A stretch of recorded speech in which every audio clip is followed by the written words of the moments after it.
You're back. What now? You the Revelator, the Brown Phantom, host of the reality situation. She lapsed from the same pool as Malin's father, who got himself kidnapped after hearing about the phone that makes people disappear on the... Miss Bagman is the fibre of the web connecting all paranoia in Portofino. The reality situation plays every single afternoon. You should watch him, at least once. Hopefully you understand. Many watch him, very few understand him. Why? Something flares in her eyes. The same sheen of keen paranoia, brightened threefold. You are thinking of going in there? Down there? Very few go down there. Fewer still from curiosity.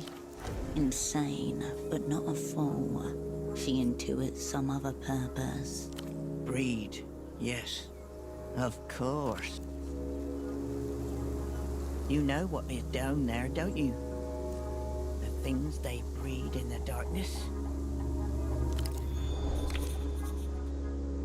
Dolphin-human hybrids. A tortured species originally bred for deep space exploration, abandoned as inviable.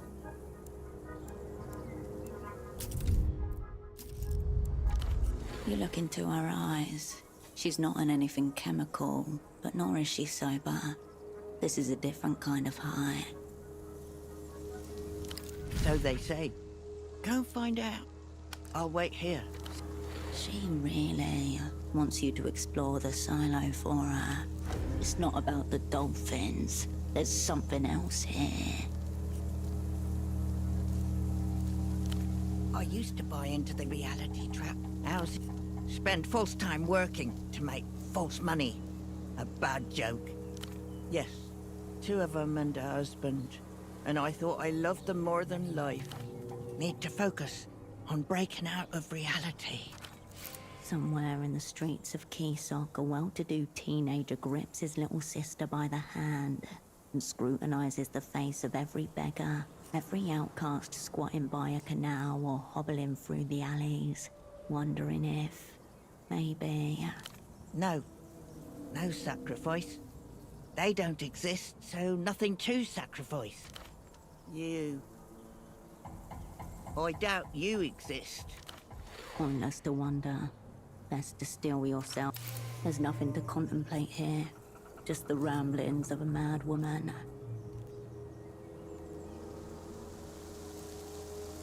Aha, yes. Many of us suspected. Gnawing feelings late at night. Have you ever noticed the thing about time? Subcomandante Bagman made me notice this. Yes. Changes everything. Stop. Right now. Look at your clock. Is it moving? Your brain recoils from the question with the terror of a Paleolithic huntress wondering what lies beyond the horizon. You do not want to touch the edges of your world. Uh-huh. Because you already suspect the truth. Look more closely. They say time flows, but does it flow? Or does it stutter? Skip, jump ahead. Jump. A minute passes. Jump. Another minute passes. You are not understanding the thing about time yet, but you are close. As long as we are inside false time, everything is part of the reality trap. Escape false time, escape reality. Then we will know. Then we will see.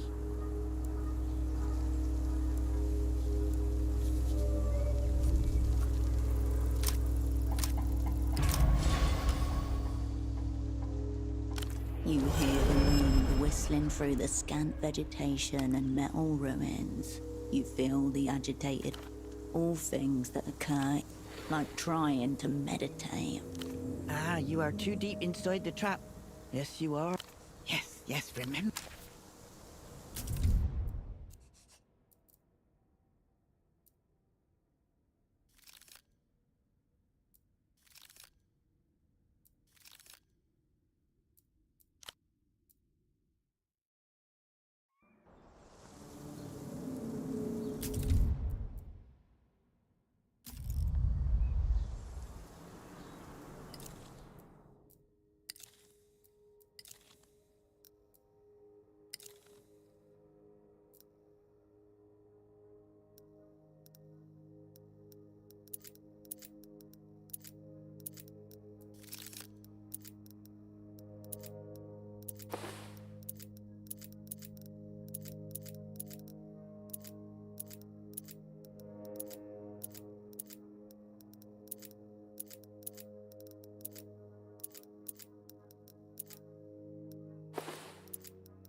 You're back.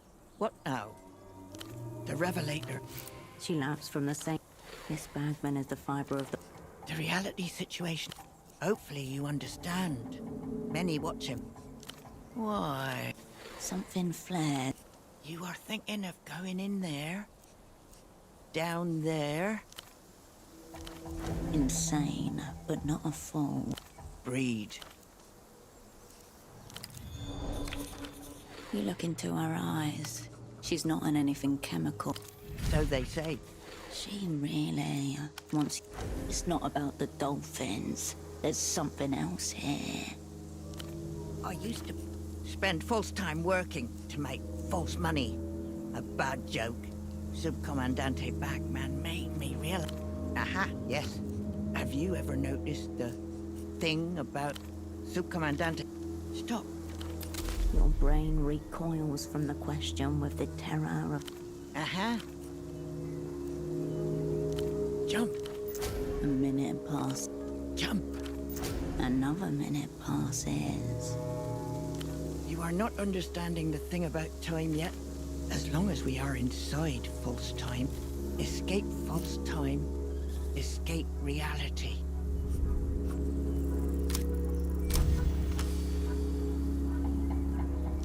Nothing happens until it does.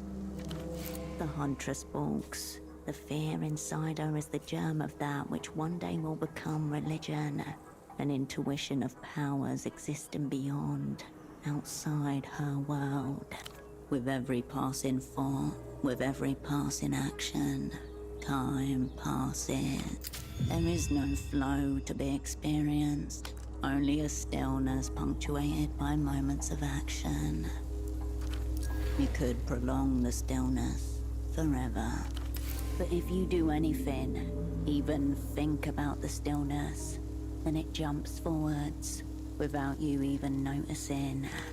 Yes, I see you are noticing the thing about time. False time. After that, nothing is the same.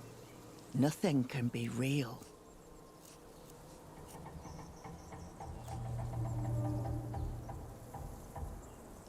All right. Aha! Watch Bagman. The reality situation. I can make you notice things. The Huntress kills a boar, but instead of eating it, she sets fire to the massive corpse and watches the smoke ascend, an offering to the superstructures which she can only conceive of as gods. Reality is very addictive. When you kick it, you feel sick for days. Yes, remember.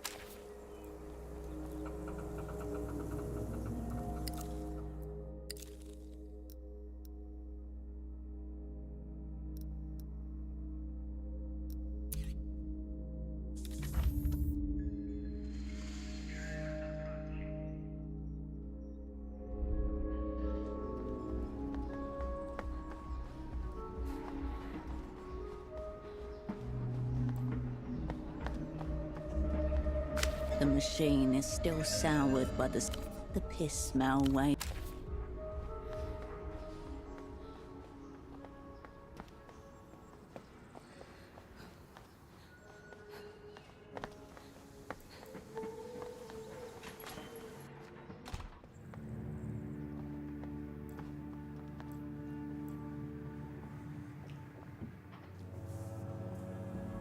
The TV is working normally again.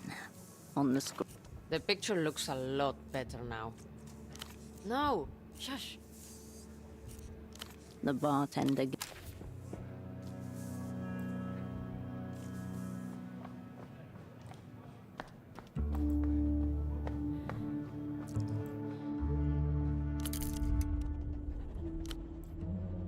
The brightly colored cans and cigarette packets. If you change your...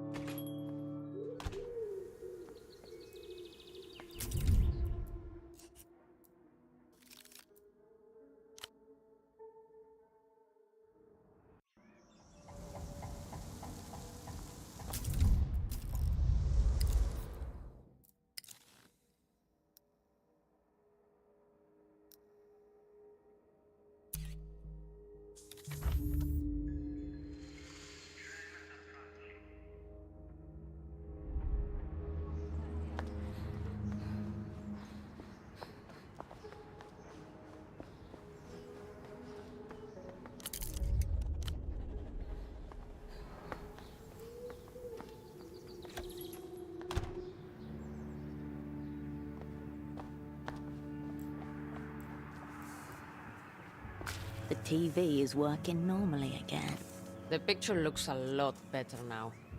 Thanks for doing that thing. No! Shush! The bartender.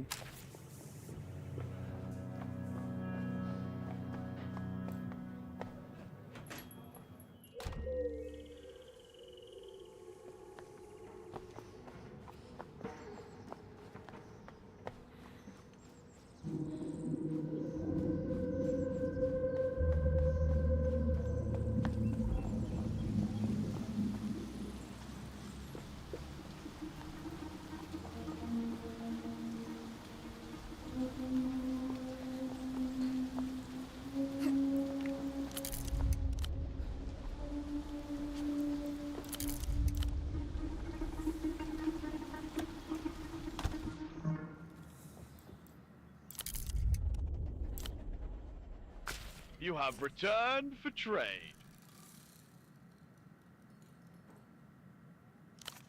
Foolish question. This is not a school. He goes very. Monarchly. You return your attention to the pile. Buried among the pile, you spot your prize. This wolf's face is nearly covered by a dark, sweeping mane. She's dressed for battle in jeweled armor.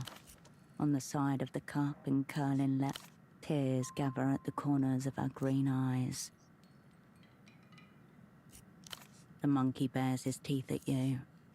He flicks his ears in excitement. False wolf admired. Must trade fair.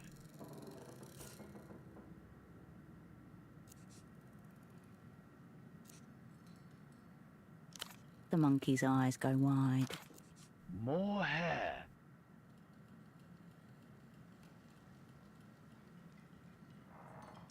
He cups the moustache in his devious palm, stroking it like a hamster. He digs the wolf cup out of the pile and throws it into the air, watching with glee as you scramble to catch it. Pointy goblet repelled! He flicks his ears in excitement. Dish up. Farewell.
The brightly coloured refreshments seem even.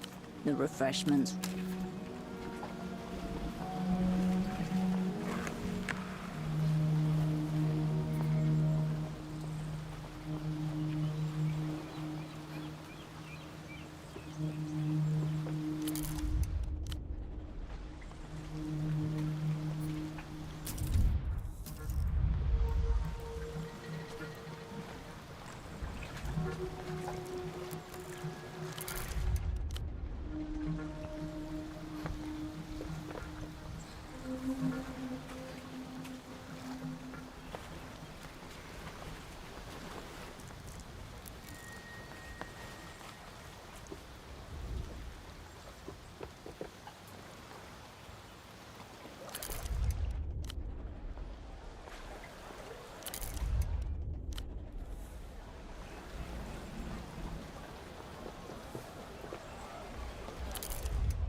Bagman gestures wildly on the television screen. This is the ad for the reality situation you've seen before. I know about the boars. I know about hiding. La Luz's invisible aircraft carriers, weaponized nostalgia, microbial microphones. A mishmash of conspiratorial nonsense. Find out what I know by tuning into the reality situation. Airing until they shut us down. I am Subcommandante Beck. A professional would at least alter them. The sounds from the commercial fade.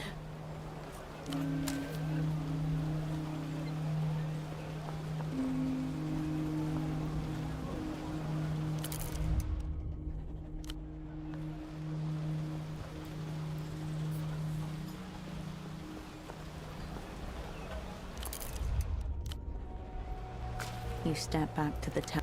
Their pelts are damp and shiny with rain. Soft animals. You turn back.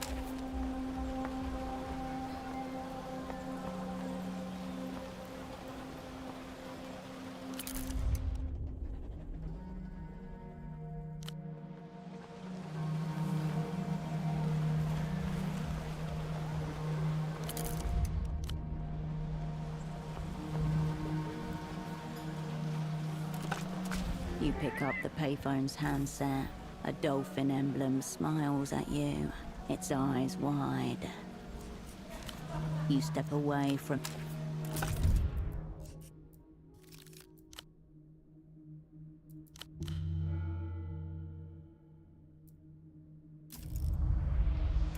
You pick up the payphone's handset.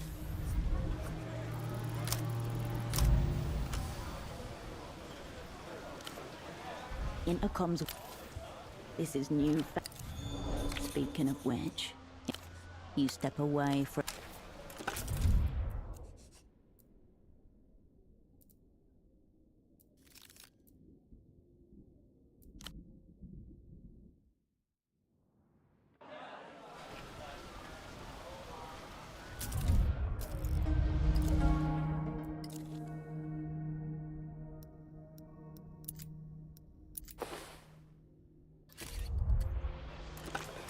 You pick up the payphone's hand.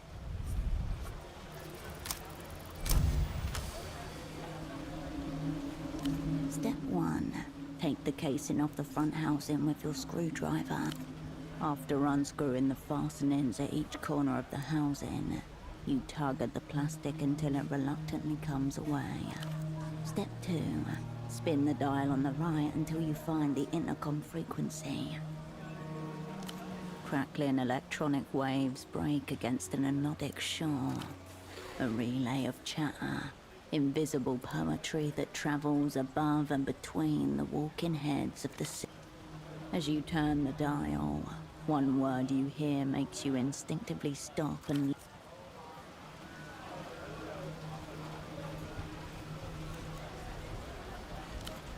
Yes, you're close now.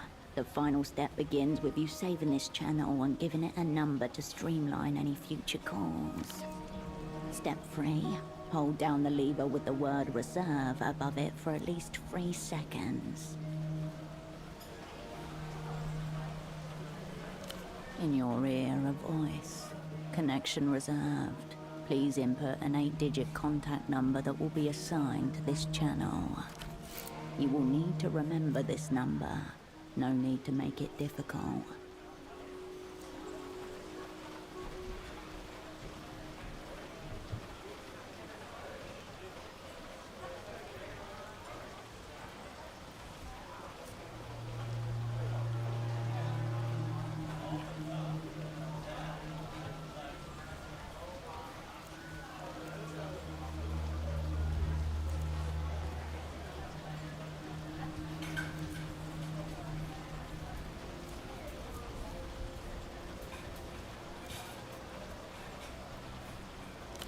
It is, however, are only 6 digits. You could make it longer by using the old calendar. According to the new calendar, you were born in 61, but by the old method it was 2632.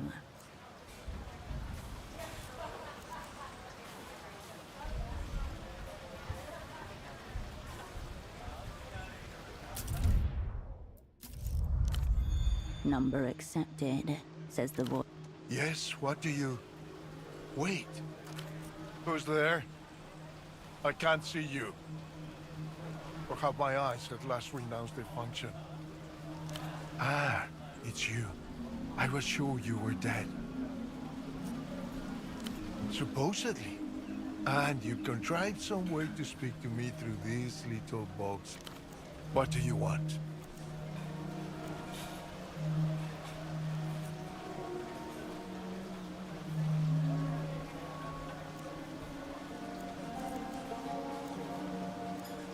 Joy. Deneb has some feet to raise me up from my despair. Savoring, savoring.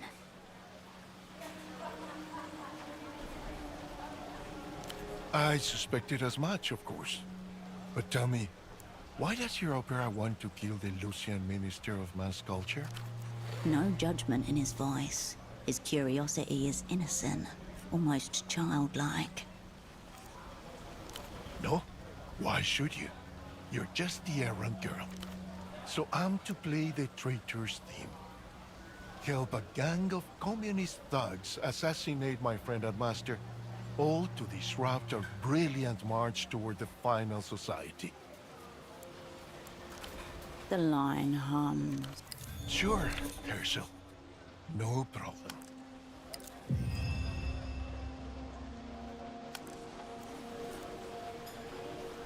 What can I say? Prison has made me into a realist. I only hope that you don't plan to shoot me in the back of the head at your earliest convenience. You can practically feel the fetid water sloshing about his feet. No one had to say anything. Some words are as superfluous as names. Silence pops and hisses. There's just one teensy-weensy matter. What good is my freedom if I'm trapped in Portofino? Easy prey for the Weeping Eye or anyone else who holds poor Dante's choices against him. Where the opera would send him, he'll have no need for papers. Tempo assured me they were already fabricated and ready to be retrieved. Of course. Thank you, Nameless One. Then I suppose we have a deal.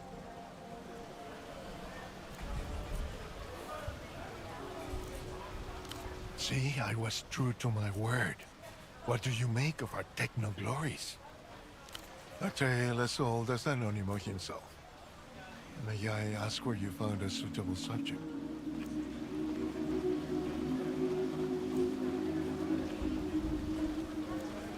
Of course not. And? Are you pleased with their results? I suppose if we're speaking, it means they haven't succeeded in murdering you yet.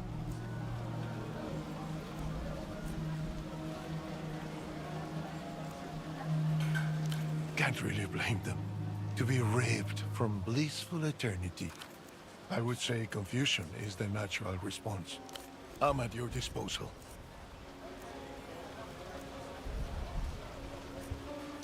I was meant to play the part of Facundo's loyal hound. Odors of degeneracy and mutation, the likes of which only the developed world can produce. Of my purported equals, one is a high-tier alcoholic, the other is some sort of modern pervert. Despicable whelk. If you get the chance, give him a cake from me. Concerning. You do well to reflect on what that says about you. But let's say no more about my counterparts. Just think. The receiver clicks back into place. The Reno Tail Dolphin eyes you expectantly. Hello. Hello and welcome as a joke, obviously. This show would never solicit personal information from you, unlike the government, Indeed, anyone. It's a patrol boat, in short. If I had to guess, I would say it's making sure no one ventures out into the unrendered areas.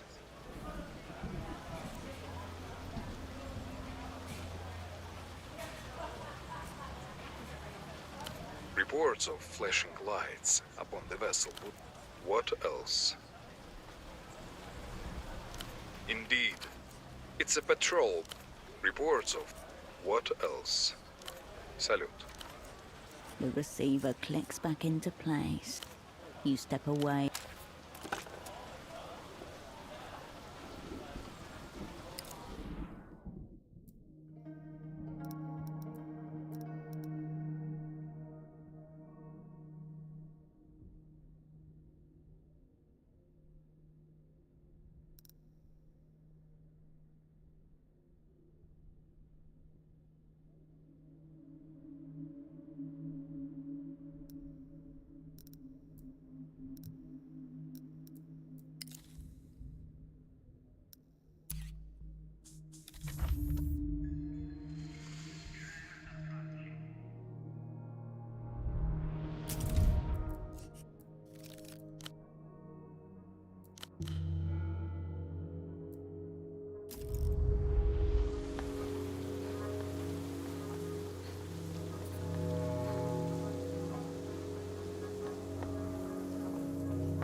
Are you here for the copper? Skin burnt. Strong and un... There's something off. All the copper has been claimed. Yes, yes, all of it. Ah, Suddenly, false money. your hands, the scent of 100 There is nothing. You've waded into a trap. You don't know how or what kind. But no, Yes. she pulls out for... This is more money than... Subcomandante Bagman has... But I keep all the copper. The Revelator. She laps from the same pool. This bagman is the fiber of the... The reality situation plays every single afternoon. You should watch him. At least once. Awareness breeds anxiety. Blindness breeds contentment. Why? Something flares in a... You are thinking of going in there? Very Insane, but not... breed. You know what is down there, don't you? You look into her eyes. So they say. She really... It's not about the dolphins. There's something else here. The Revelator. She laps from the same... This bagman is the... The reality hopefully you understand. I used to spend false time working to make Aha, yes. Have you ever noticed the thing? Subcommandant. Stop. Your brain recoils from the question with the terror. Aha.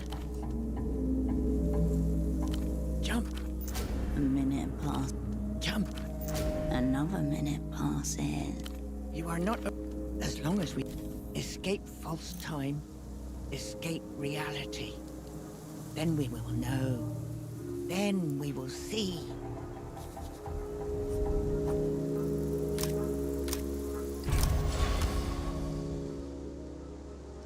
Nothing happened until it does.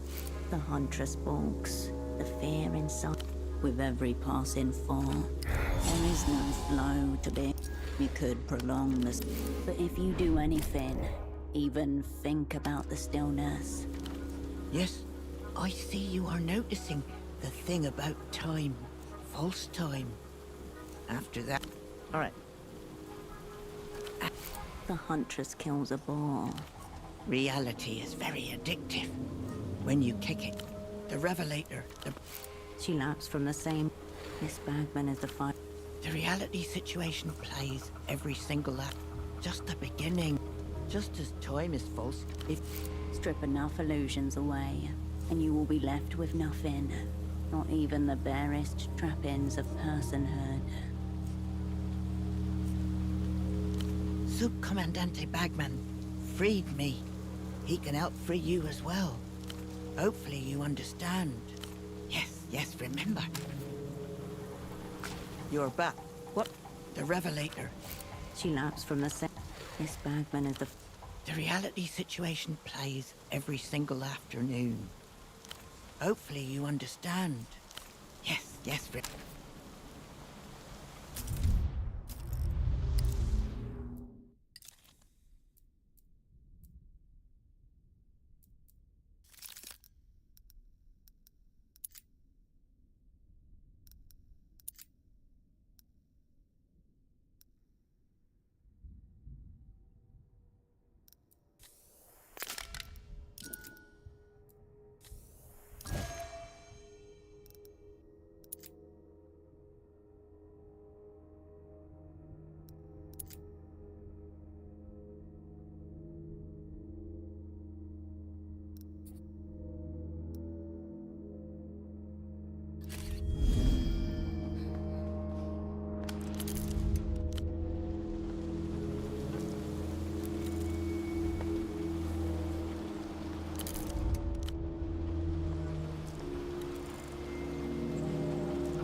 You return to the faded billboard.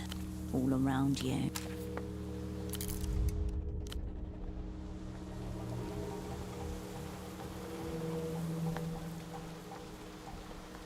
You're back. What now? Let's see. Aha, yes. The crumpled bills bounce off your chest. You catch some. The rest fall to the ground. You pick up the loose bills and unfold them, one by one. You've never been paid in a more degrading way. You want more? There is always more. Yes, yes, remember.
Metal shudders and groans beneath your feet, reverberating downwards.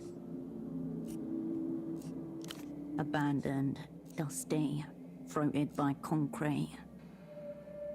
Red lights fade into nothing. Hundreds of steps, winding, disappearing into pure darkness. The half-animal in you freezes. You're alone. As the null entity lured you into an obvious trap. Far below, a rhythmic thumping. Organic, maybe.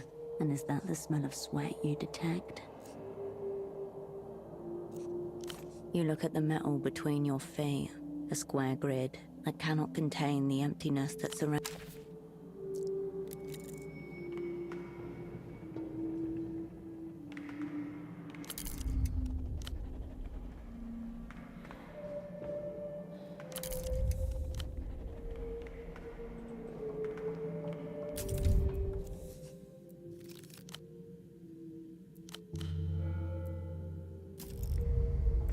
Now that's a stride.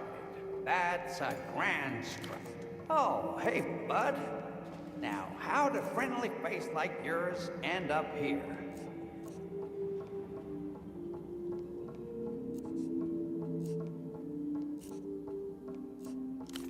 Now, what you want to do is a bit of urban exercising. Down and down they go. As you consider the stairs, a beer bottle clangs against the railing, smashes. You know, it's nice to have company. Good chinwag helps stimulate metabolic ignition. Afraid I can't help you, bud. I usually run down and come right back up, but I'd assume it's one of those doors further down. Beautiful place, isn't it? I come here regularly. This here's the perfect spot to run mitochondrial apoptosis drills. I am practicing full-spectrum autophagic cardio-incineration. Pump up the heart rate until weak organelles and grief proteins burn right. Okay, that's how you make the voices go quiet. Get rid of those, and the fourth aperture opens wide. Hardly anything he said makes medical sense. It barely makes linguistic sense. Healthier than healthier, my friend. I'm post-healthy, if anything. Pain is just the body flushing out stories it shouldn't have been told.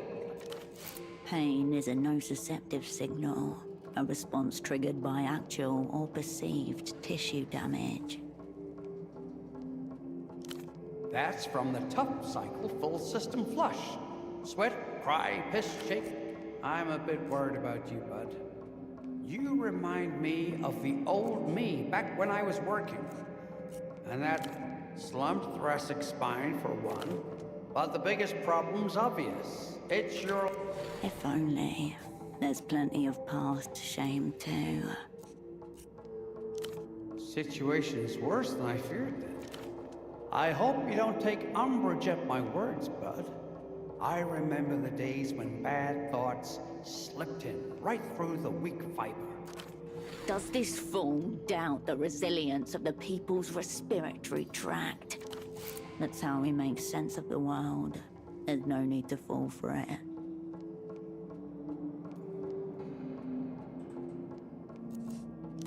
I doubt that.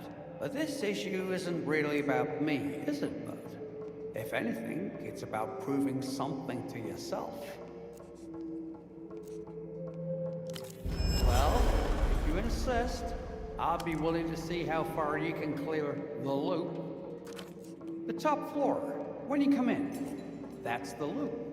No gadgets, no props, nothing but raw athletics. You tell me when you're ready to run.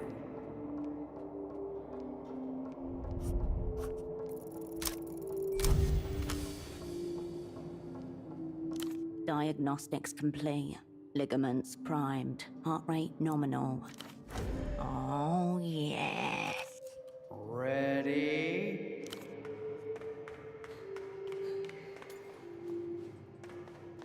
Warning.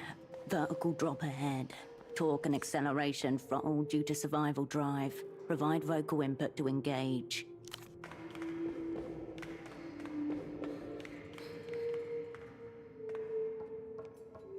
Run complete. Desired performance achieved. System switch into reward mode ++. Stupendous stuff, bud. The speed, the leap. Sure. But the magic's in the keeping on, isn't it? Keep you moving, you'll be fine. Hey, but I was an interzonal man right up until 81. Consultant class, 2 decades in foreign hotels and meeting rooms. Oh, I noticed.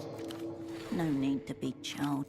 Fringe health theorist, frowned upon by most medical bodies in the People's Republics and the developed world. Owns dozens of An athlete, author, visionary. I kept listening, and that's when it happened. I smiled. Middle of a lunge. It sure was. Funny thing is, it didn't feel new or anything. I was an interzonal man right up until 81. Consultant, joining the development, and it felt like it. 16-hour audits. No need to be chilled. Fringe health theorist. I didn't fall for anything, did I? Just found one of his discs in my hotel room. Figured it would fill. I kept listening, and that's when it happened. What could he say? I had made up my mind. I was an interzonal man. Maybe so. No need to be chilled. Fringe health theorist, frowned upon by most medical.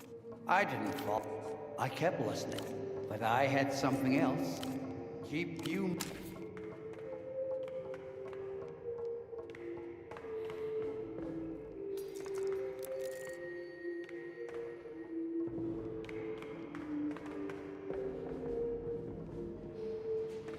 Whatever light that slipped in from above has nearly drained away. You're entering the abyssal zone now, and your thoughts darken accordingly.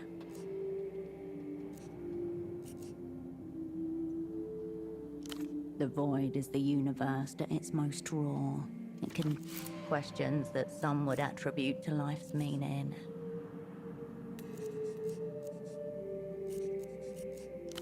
If you have to ask, you already know the answer. A perfect place for focus, operant.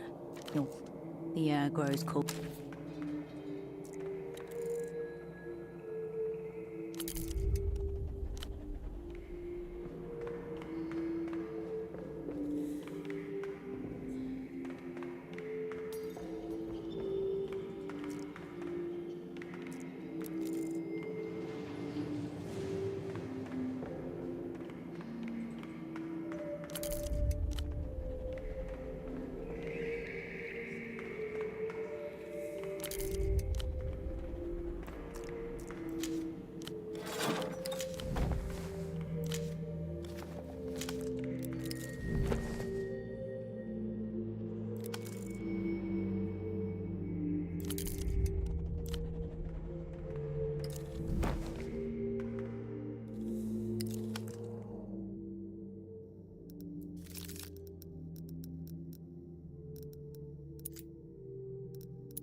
You stand before an archival shelf. This one is labeled G. It's metal. Your fingers skip across the brittle tabs. Your index finger instinctively alights on a thick maroon folder. On its cover, a seal dulled to black, and a title, Proyecto Autonomía. Your jaw tightens. Your molars grind against each other. Hundreds of heavily redacted sheets. The rituals of a bureaucratic autopsy. A brief survey of the document aligns with what you... Redacted, T+763, redacted. A note here indicates that while the explosion was that holds, nothing would be audible beyond. The post-flight review suggests critical engineering faults led to the unscheduled dissolution of the spacecraft. For a moment, you're back in that classroom, staring at a great plume of smoke on a small screen. The entire crew is marked lost.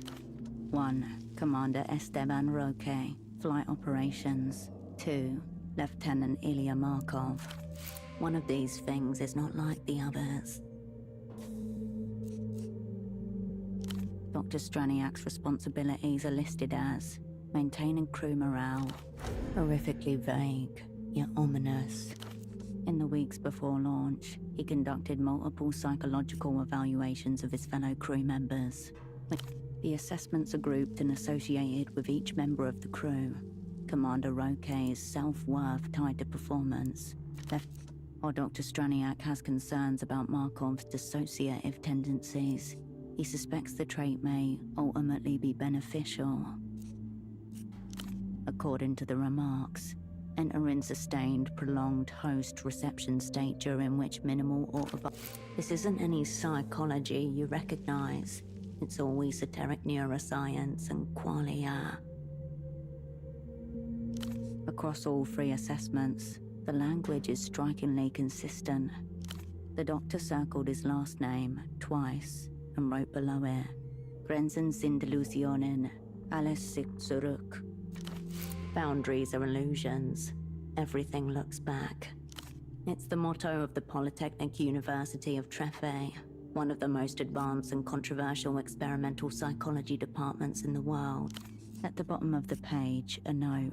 Additional notes may be found in Appendix D, AZK-11. Launch sequence begin. T-10 seconds pre-ignition. Systems nominal. T+0 seconds ignition.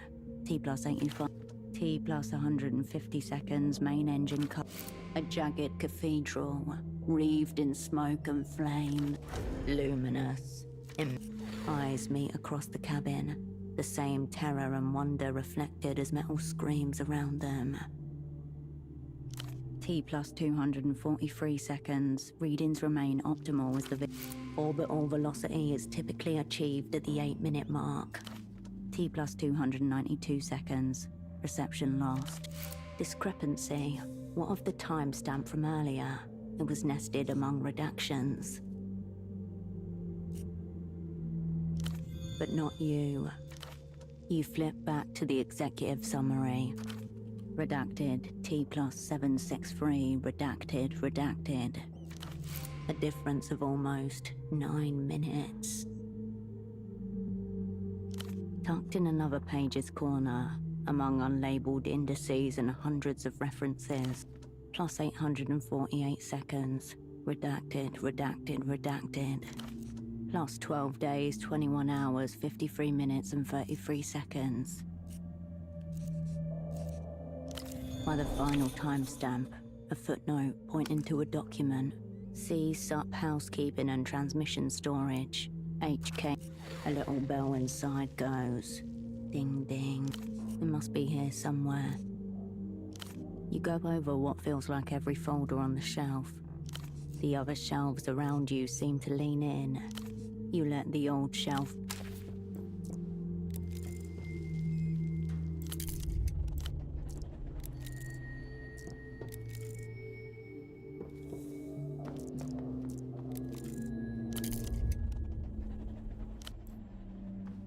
You approach 2 large archival shelving units labeled B and C. According to these labels, shelving unit B consists of additional appendices, while shelving unit C is devoted to housekeeping and transmission. Here you go. This is where the old Spies reference ID pointed you. The exposed side of shelving unit C is nearly empty. Just if what you're looking for is still down here, it must be on the other side. No joy. The old metal groans, but does not budge. You run your hand along the darkened gap and discover a small metal latch linking the two units together. An anti-tip system. That explains it.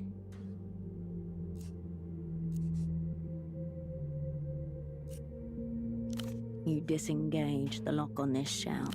The old shelving unit groans like a... There must be another latch on the opposite side. The job's only half done.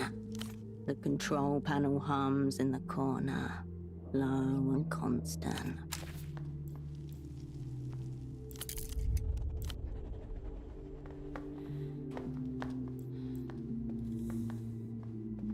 You approach shelves B and C once more. The control panel hum.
You approach shelves B and C once.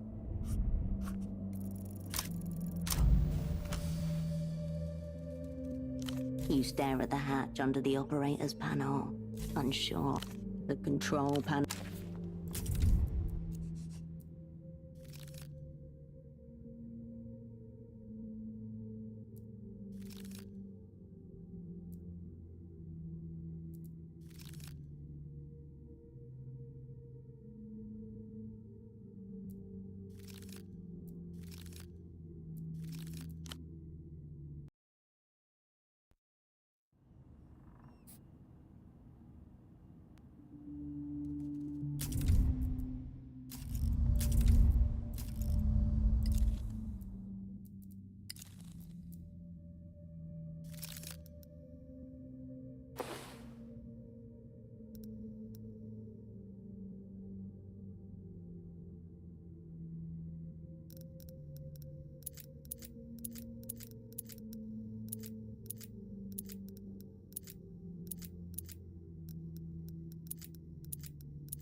You approach shelves B and C once more.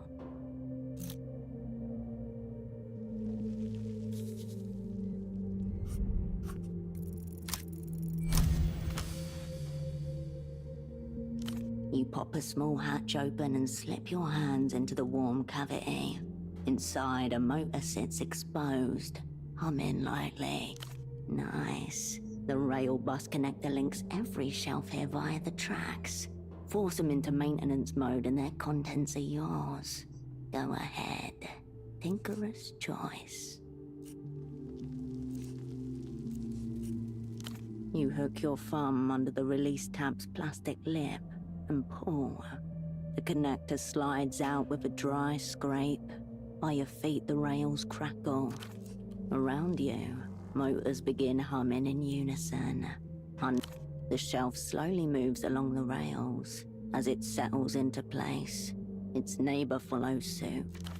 The sound of grinding metal echoes throughout the silo, much louder than you were expecting. Careful, you are not alone. Floor's yours.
You approach the open shelving units. Newly disturbed dust hangs in the air. Your fingers race across the files. You take a mustard yellow record from the shelves. The reference ID HKT-04/17-E looks back at you. Inside, you find a single sheet of paper is neatly folded and affixed to the disc with a rubber band.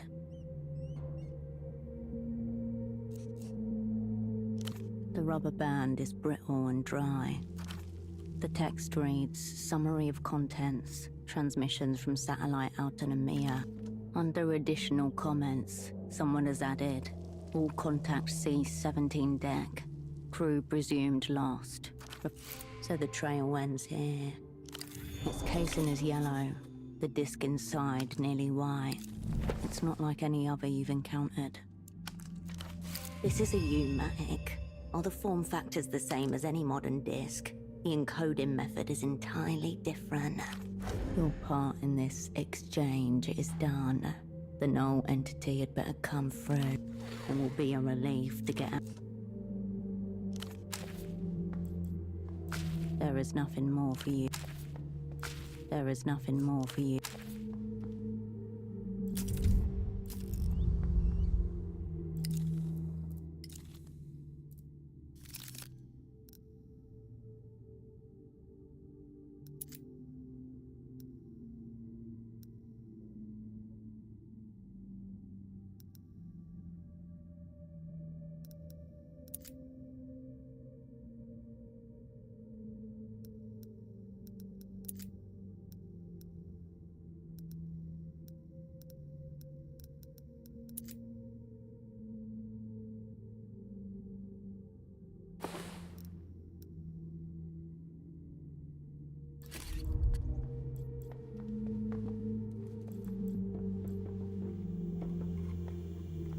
The control unit idles in its cradle.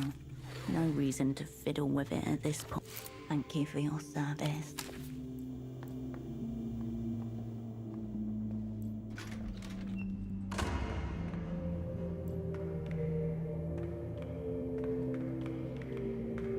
It all happens in milliseconds. A sharp blow to your elbow, the flashlight flying out of your grasp. The inverse flash of sudden blackness. An instant of sheer confusion before the panic can kick in. In an instant, all the air in your lungs evacuates. Only then do you realize something has struck you with great violence.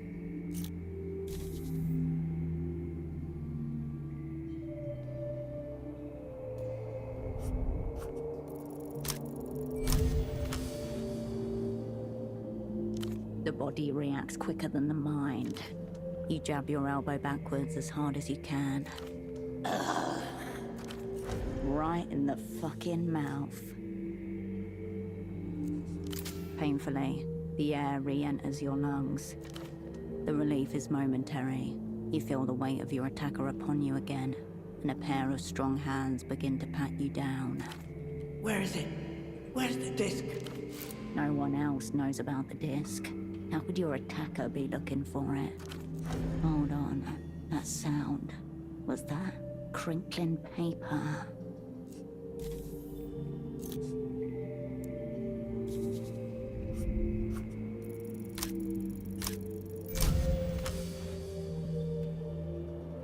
You cannot see your opponent, but you can sense her shape, her hot breath on your neck. Soft, cartilaginous, wet. Your fingernails rip through something that screams. Ah, you fucking... She's getting up, after her. A rustle of paper and clanging metal as your attacker flees up the stairs. You bound to your feet, but immediately crash into some hard object. The footsteps patter away into the darkness. Either she can see in the dark, or she's got every inch of the terrain memorized. All right, gang, just breathe. Let's take a moment to gather ourselves. The room is empty. Your assailant is nothing more than the clanging echo of her steps on the metal stairs above you. Whoever it was, she left empty-handed. There are no casual muggins in an abandoned rocket silo. She left something behind. It's a paper bag, somewhat wrinkled from your attacks, with a rectangular aperture like a mailbox slit cut into it as an eye hole. And the assailant is Fan, the metal stripper who was outside. At least you have a lead, of some kind. You should return to the surface, operant.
You approach the open shelf. Your fingers. You take a mustard yellow record. The rubber band. The text ring. Under edition. So the trail ends. Its casing is yellow. This is a U-matic. Your part in it. There will be a relief. There is nothing more. You face shelf G1. You let the old... The control unit. No reason to thank you for your service.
happens in milliseconds. The inverse flow. An instant of sheer... In an instant, all the air in your lungs evacuates. Only then do you realize something has struck you with great violence.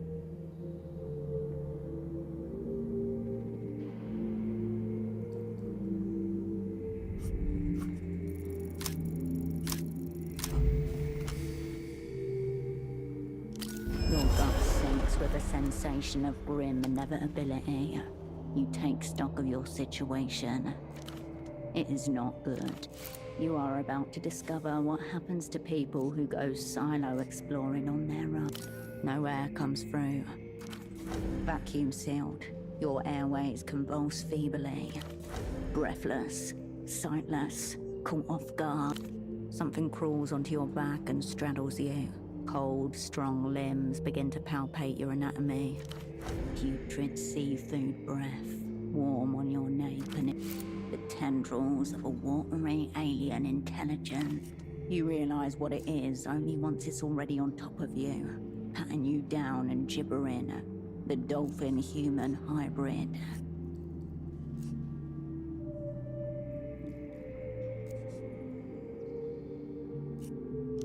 The abomination chatters in its obscene language of intermingled clicks and human grunt. Where is it? Where's the disc? That sounded very undolphin-like. No one else knows about the disc. Hold on. That sound. Was that crinkling paper? Somewhere here. It has to be. He said it would be. It's the metal stripper. The one who urged you to come down here. That's it. Stay nice and still, you foolish woman. Yes. You feel a tug as she begins to pull something from your pocket. Not stealing. This isn't you. Suddenly, the weight upon you disappears as your opponent dismounts. She's getting up. After her. The footsteps patter away. Either she can see in the dark, or she's... All right, gang. Just breathe. Let's take a moment to gather ourselves. You take a quick mental body. No major injuries. Operant status. Ready to shuffle. You have just been caught off your guard and mugged by an... The room is empty. You pat yourself down and look through your pockets. Only 2 objects are missing. The red disc you found on Pseudopod's body, and the copper springs. There are no common muggers at the bottom of abandoned rocket silos. She knew you had it on you, and was looking for one thing only.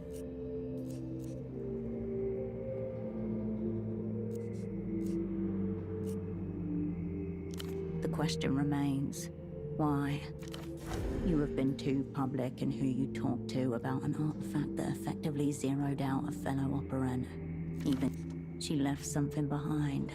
It's a paper bag. The metal stripper kept talking about him. A deranged fan. At least you have a lead. Of some... You should return to the surface operant. You have questions that need answering.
Cascade, you can see me? Your former double gazes at you, stooped and slightly twisted. Of them all, He was the one you least expected to ever see again. His hair looks like it exploded. Okay, you can definitely see me. That's less than ideal. You could have been anyone. I've put a lot of time into psychogenic translucency.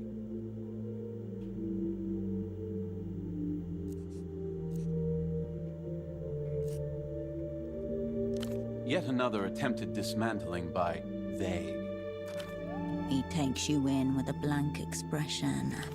Deceptively blank. Just behind his perfect memory ticks and whirs like ancient clockwork. Thanks for enduring the stares. I'm aware they're significant. I'm glad my fax reached you. I assume you destroyed it post-reading? You didn't receive my dispatch?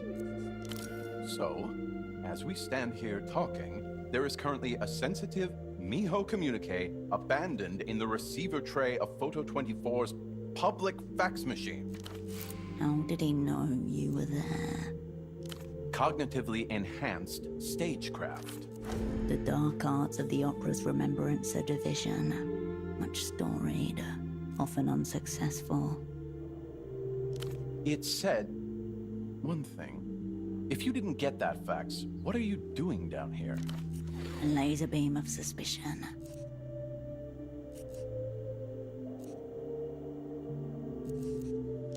Then you've descended too far.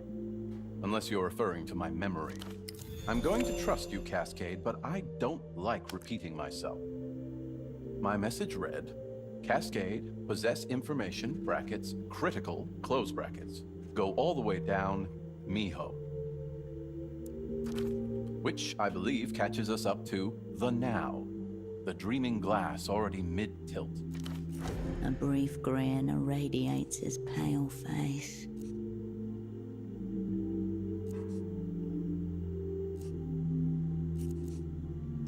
While. There is a new mutedness to him. It's just a short-term arrangement. Joylessly. I also considered suicide, but, you know, the sixth type of ambiguity is my least favorite. Sixth type. Something really, really, really, really, really, really ambiguous. A statement signifies nothing, which forces the reader to invent their own meaning, likely at odds with the author's intent, if indeed intent was present in the first place. It is very good to see you, Cascade. Much too busy getting in. His skin has the color and consistency of chalk. Sub-zero. No dawn, no dusk. Same camouflage anyway. Only difference is where the darkness is gathered. Ahead of you or behind. This. I had to escape the Weeping Eye's blast radius.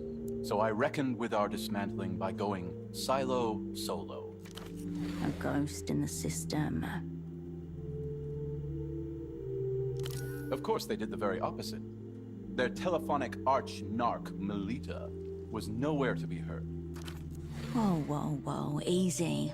That nickname is offensive and unapproved. You'd have to ask them, and then assume the opposite of whatever they tell you. Abortive dreams of space conquest. But all entry points are monitored, if that's what you mean.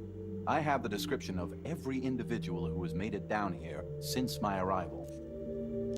A composite of adventurous teenagers, the occasional vagrant seeking shelter from the cold, only to find himself more cold.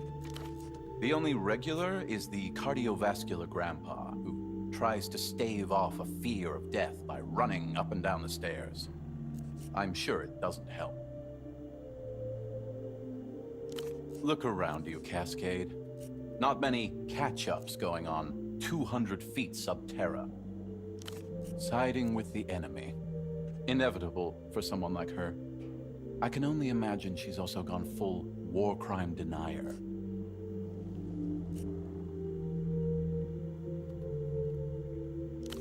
Fascinating. Wouldn't have thought she had it in her. Interesting persona. And in its own way, appropriate. Or maybe that's what he wants you to think. He's a cop, so inherently untrustworthy by nature. You may recall I objected to bringing a cop on board in the first place. That is quite the something, yes.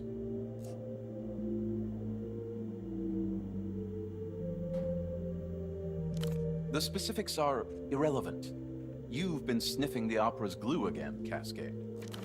Solvent abuse allegation. Unsubstantiated.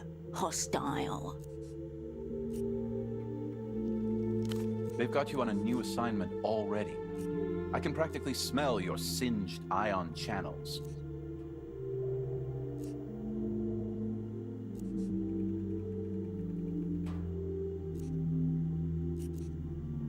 So nothing. So everything. A tapeworm cannot appreciate the full terror of the human construction. Why have you accepted this almost certainly doom-sealed assignment from the Operant Bureau?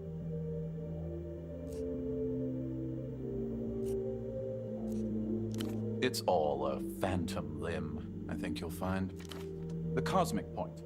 My own loyalty to the opera is irretrievable. I wrote a thesis on this exact subject, actually. He rummages briefly, then produces the size of a small cat's coffin.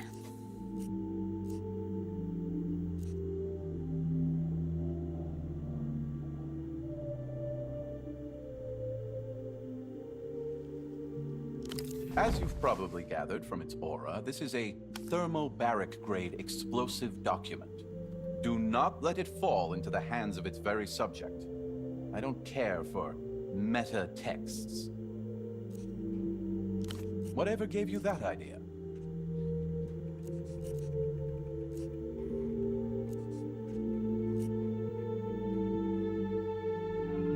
There can be no doubt that I live in a rocket silo, but at least I don't have to wonder who put me here, or why. True, I will never again work for the opera, but I would be open to an interdepartmental collaboration between the opera and Miho. I don't know, Cascade. You tell me. All I have is some critical information to hand that you have yet to ask me about. Information critical. I've discovered who betrayed our whole sick crew. You hear his words, then unhear them. Old wounds split open within your mind. Are you between crosshairs? What have you missed? What has the other not missed? And the last question, always the last. How much of the world is in on it? All too real. He closes his eyes and tilts his head, as if in pain.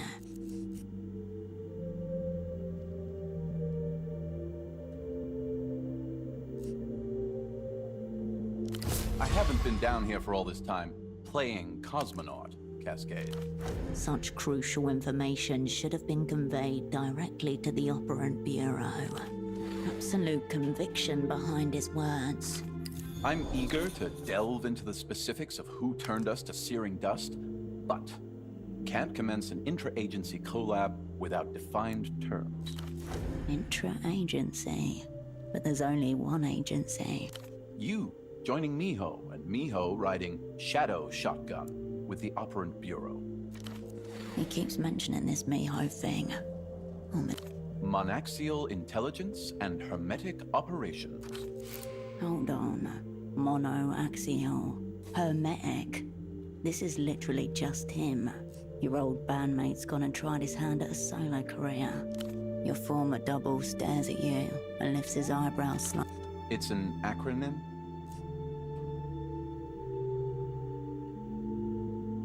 Very good.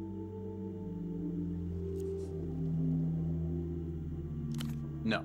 In this instance, hermetic bears a double meaning, both utterly sealed and in the tradition of occult science.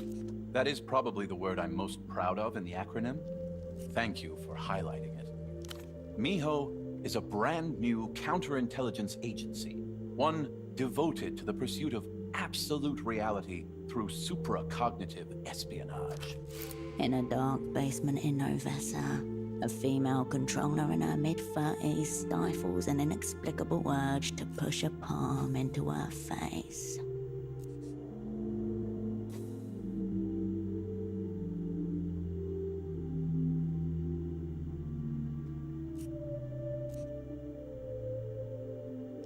I know what you're thinking. How fucking stupid is it to live in a hole for half a decade? Surely there's a lift to get out of this silo, not the stairs every time. 16 years old, physical education class. Mia Holloway climbing the rope ladder directly above you. Panties, constellation pattern. Melita, bust size, mystery. No, I mean I can anticipate your initial reaction. And it's okay. Miho is well prepared for its detractors. He's taking this seriously. You should too.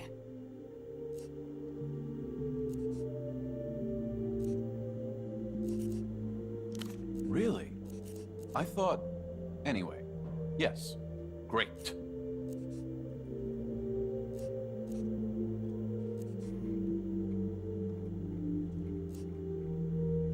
From the Operant Bureau's grimoire.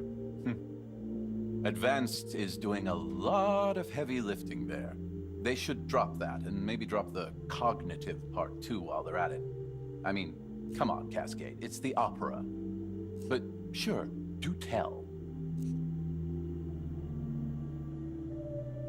You used it on Estoc? Playing the victim, as you often do with all incidents Estoc. New silo rule. No more advanced cognitive maneuvers on former allies, or else I'll be forced to cognitively defend myself.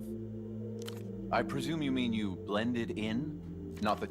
A trace of concern that you've pre-achieved the very thing he was attempting to do when you found him.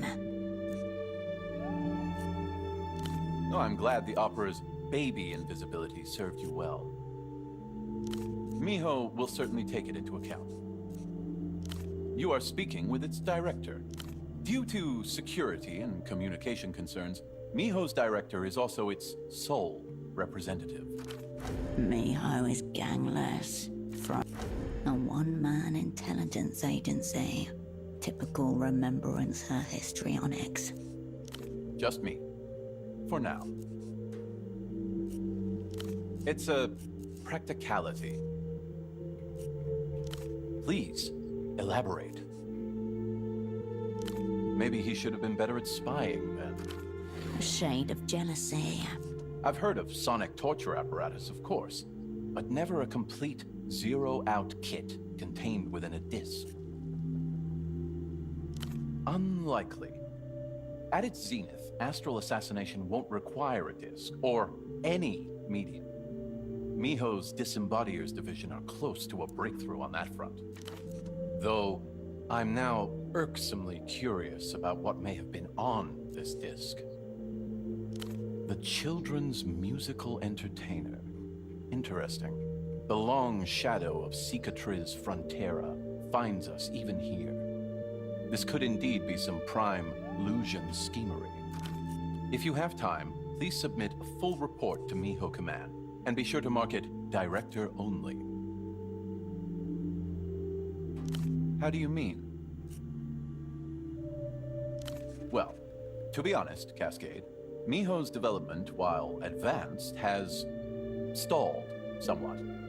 But maybe that's why you've appeared. The H stands for Hermetic, as I said. Also, I do not recognize Herschel as a standalone entity. I concur.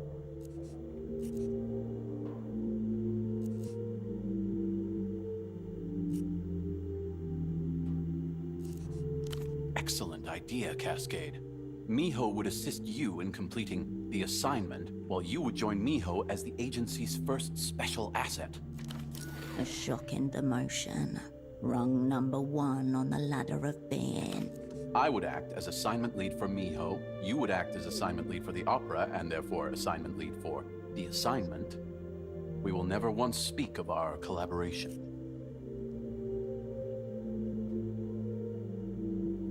Of course. Then our two agencies can freely share any self-hold information. Your former double looks beyond you and got a familiar tick, like he's caught a glimpse of an alternate future. Likely the assassination of a major political figure. Lucian, I would venture, one of their photocopied ministers. But I've already said too much. Is he engaging in advanced cognitive maneuvers right now?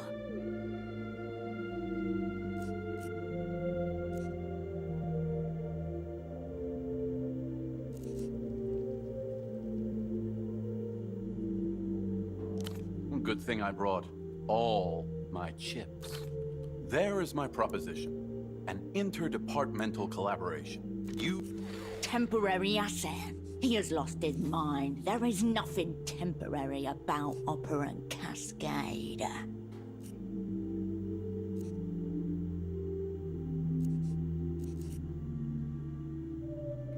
Okay, glad you're on board, Cascade, but what you just said there, that series of words can never be uttered again. We're almost set. Of course, we can't kick off collaboration with our base of operations in such a state. It seems largely fine. So, here's my first directive, Special Asset. Get cleaning.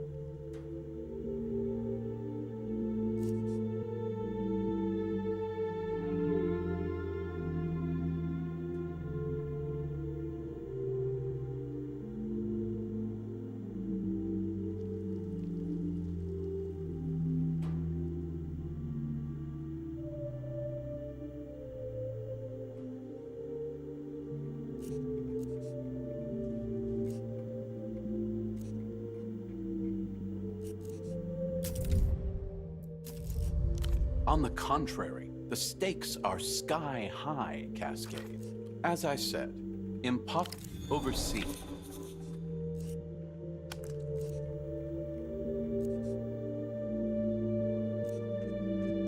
In your own time, Cascade.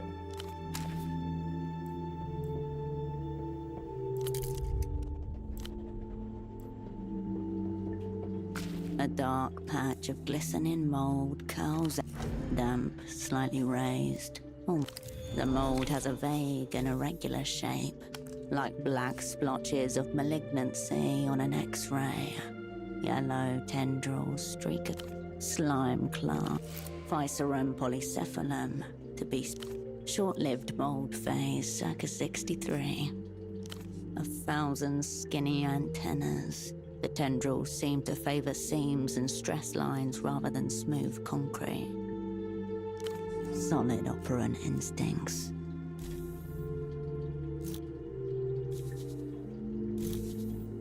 The denser part sits low, tucked into the upper corner. An old ventilator. No condensation, moisture stains or signs of dripping. You unfocus your eyes and the silo reconfigures itself. Condensation trails along the cable trunk. Faint warps across the ceiling panel. Load stress from moisture rot. Black. You follow the spread backward through cinder block and pipe.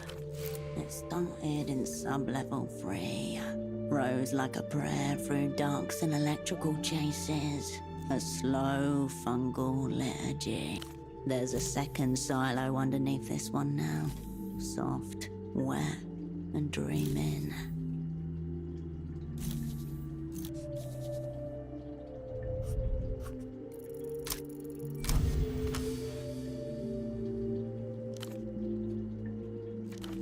One of the thinner tendrils reflexively lifts as you nudge it.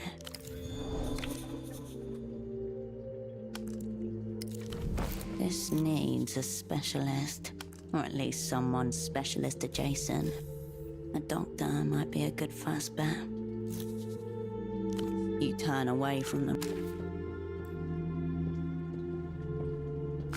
A silver brick, foil wrapped and creased with factory precision. Beneath the word Cosmocomeda, a grinning cosmonaut. One gloved hand giving a thumbs up, the other squeezing. Vanguardia 79 claims to be the food of the future. The best futures are preserved. They're tossed in the corners, clotted beneath furniture. This is a man with a system, a tried and 5 to be precise. You went east, he went south. You hear your former double shuffle behind you and rub a hand through his massive hair. Even though Cosmo Comida claims to be the food of the future, he's subsisting on these alone. He found himself a little world, newly terraformed, all his and no one else's. And the Operant Bureau forgets by design. You were a full world away, counting down days in cigarette stubs. A familiar room, yes, but mentally heat stamped in pale blue, weight, pack day, and famous for sterile logistics, tax flexible export, a triumph of international. You sense the long shadow of Emter hanging over this.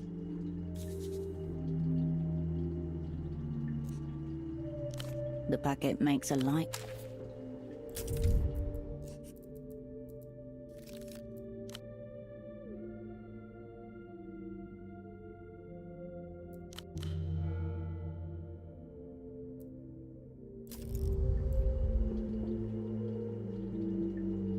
The Russian pack crinkles as you turn it over. The packet makes a light. The mold's tendrils rise gently as you turn away from the...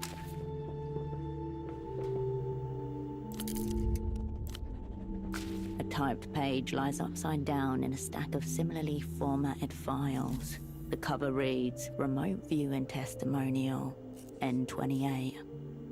A fringe psychic art, the ability, a camera of the mind. Is this how Holocene located you? It seems quite compelling. A 56-year-old woman was partnered with a trusted friend. She then described the site of a decade-old plane crash in great detail, while her friend was physically present at the location, 2,000 miles away. The testimony is light on cause, but it involved a collision of 3 separate aircraft. 16:42:17. Start of transcript. What is that? Oh fuck, why is it turning? Full power. Increasing ambient noise. I gave it full power. The speed. Unintelligible. Oh my god. Oh my god. It doesn't really. Exceeding bank angle. Increasing engine noise. Exceeded. Not enough. Calm. Calm. This is it.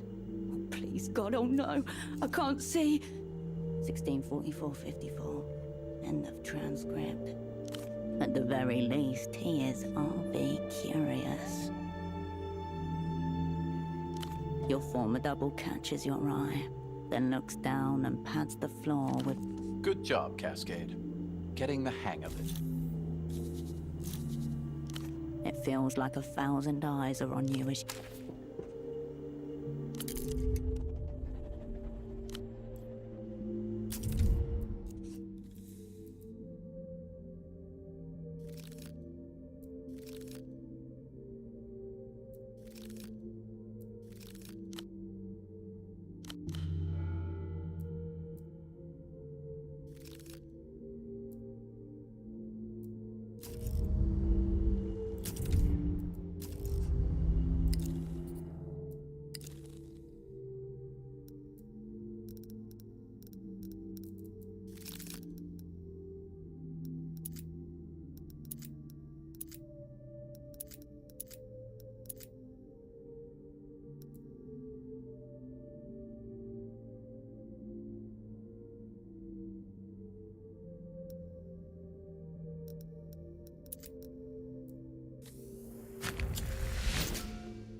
Opera Furiosa, a close read-in of the Operant Bureau and its contradictions.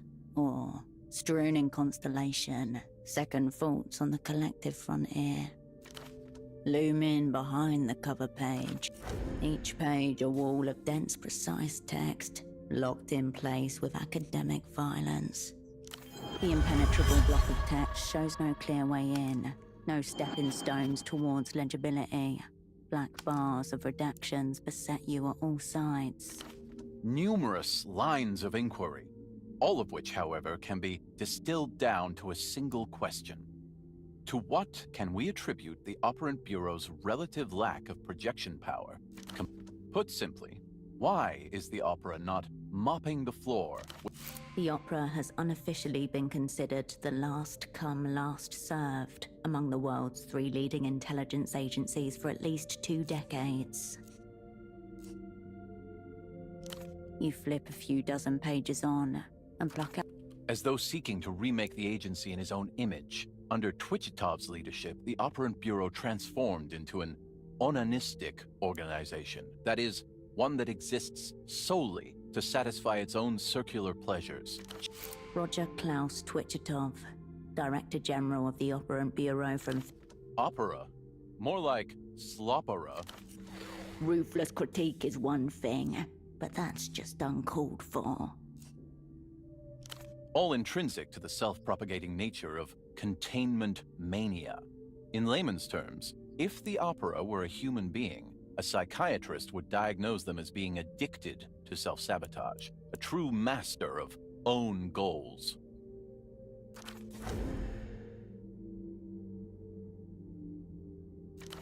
Internal opacity, even when necessary, devolves into bureaucracy with mathematical certainty.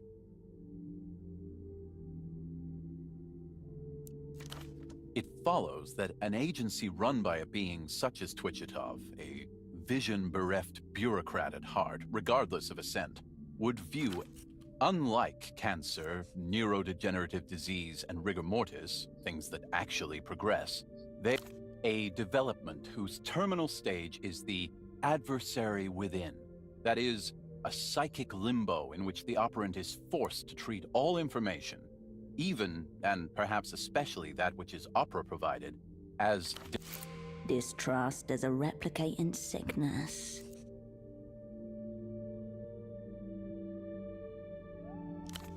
Like any serious tech, this is the thing we built while the true visionaries were busy kicking around the future.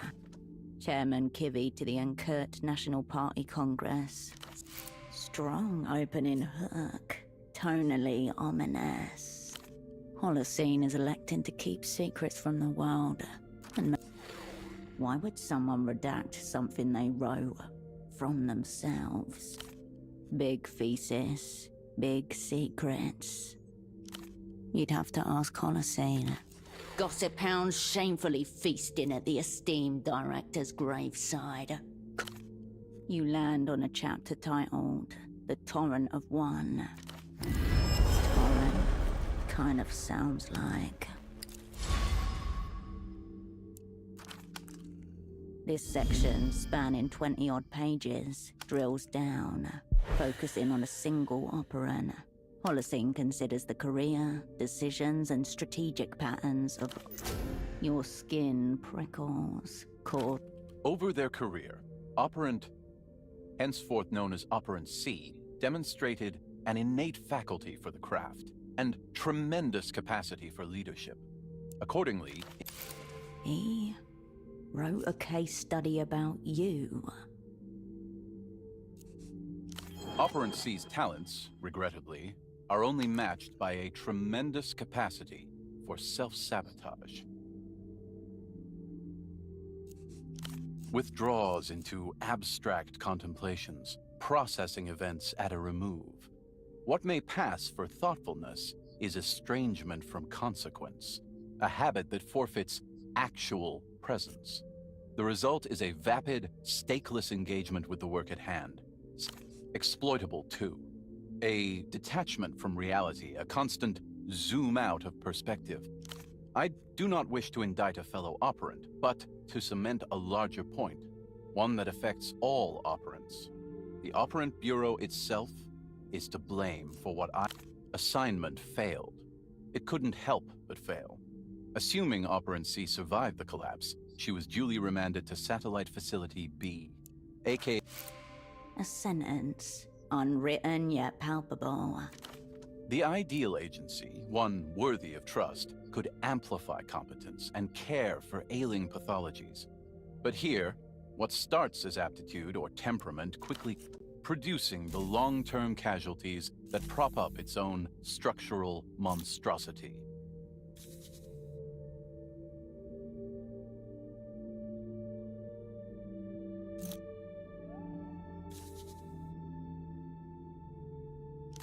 It folds shut without...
The weight of the feces threatens to strain your hand muscles.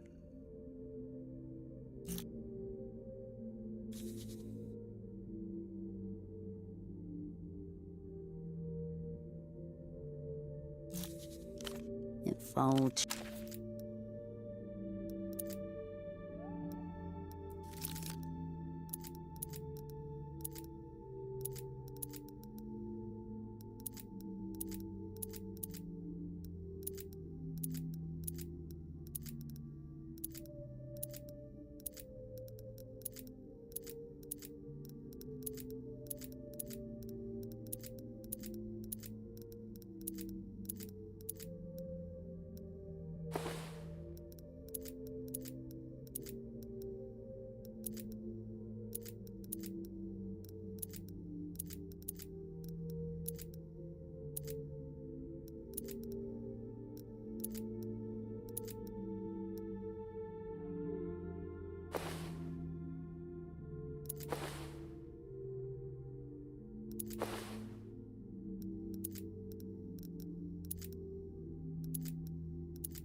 The weight of the feces threatens to strain your hand muscles.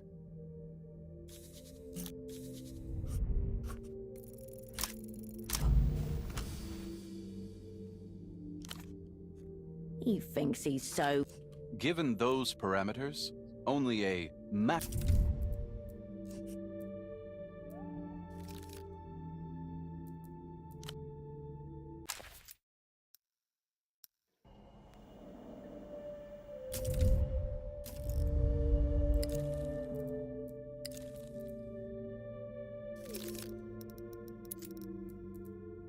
The weight of the feces threatens to strain your hand muscles.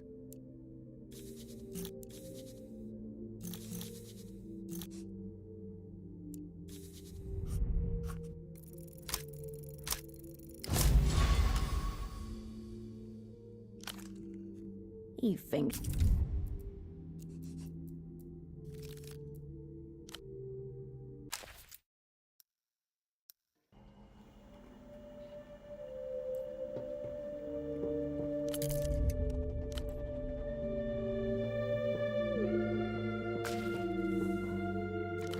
Below the stamp, a heading. Project Eschaton. A day after the end of time. A final turning of divine machinery. Exactly what it implies. Solid matter moving through other solid matter. For example, as it pertains to the Miho Zero-Hole report you've just discovered, the psychogenic passing of human body through cement wall. The file is dense, tens of pages long. There must have been at least an occurrence of... You feel Holocene's eyes on your back as you take...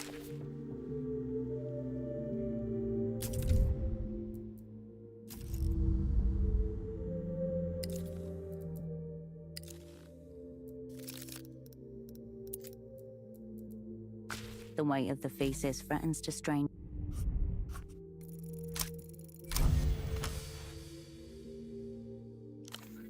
You synthesize what you were able to absorb from 600-odd pages in a few glances. Taking into account its size and manpower, the opera should be a bigger player on the world stage. The Operant Bureau shuffles along on its rusted treadwheel, shotgun perma-pressed to foot. If it is not a bigger player, he argues, it is because the agency is trapped in a process of which Holocene's own progressive isolation is a microcosm. To ask why the Operant Bureau exists at all is to ask the same of the Superblock, and to confront our place within it. A constellation of intents, betrayals, and ideals, the whole of which can never be witnessed. What would a star ever know of its own constellation? Or remember of it, given that most constellations are formed from stars long dead? It reads like he's mourning.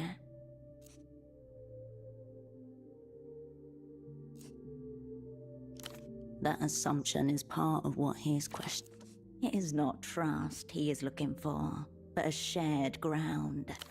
The task is diagnosis, not treatment. Your eyes linger on a phrase from close to the end of the monograph. Ultimately, the cruel irony of infinite mutual distrust being the fundamental principle on which intelligence agencies are founded should be evident to the intelligent reader. An endless spiral of mirrors, all facing inwards, none of them reflecting the world. The thesis makes no mention of Miho, or what Holocene hopes it will achieve. He wants to transcend suspicion and lies, and if everything's fucked anyway, what harm is there in trying? Let's see how his little novelty agency gets on when it encounters reality. At heart, he is a poet spy. He holds curiosity for the world and its layers, even if it has been deeply corroded by intelligence work. The conclusion spans 40-odd pages, a heavily redacted maze of paragraphs. The opera's failings traced herein are unforgivable. Yet, what of the state that birthed it? What of the individuals that animated? On paper, Holocene frames this as expanding the scope. A convenient framing, allowing him to foment his own distrust at The People's Republics dream of a kinder world. The opera dreams of revealing it. The operant dreams of dreams. All fantasies in waiting. With that, the thesis ends. It folds shut without...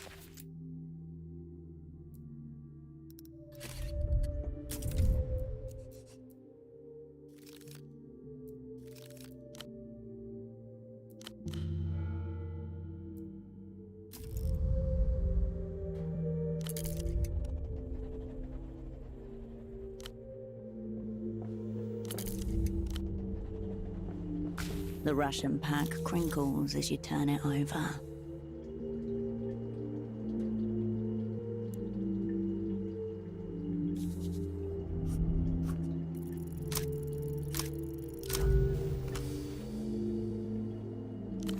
You're in the basement, spaceman. One Beat Suite?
The Russian pack crinkles as you turn it over.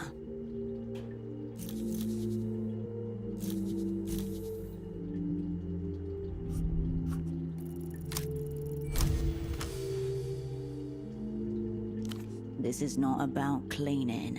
It is not even about this room. Of course, there is a room behind this one, locked within your former double's head. You'll need a key. He wants you to find something he cannot give you. It is disguised but not hidden. That piece of paper right there.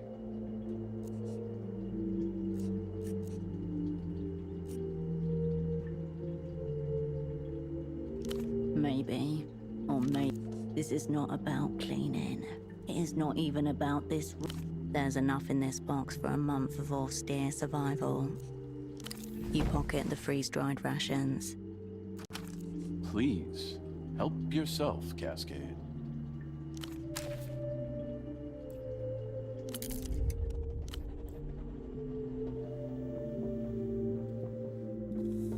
A sheet of thick paper lies on the floor.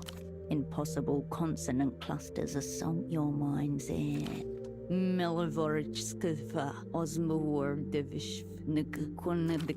A cipher.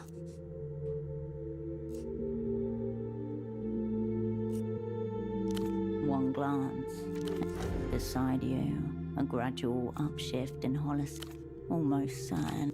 Unmistakable. Passing through his near impenetrable theater reports could often feel like full. Right now? Operant, please. This kind of stagecraft takes application, a methodology. You can't just dash it off.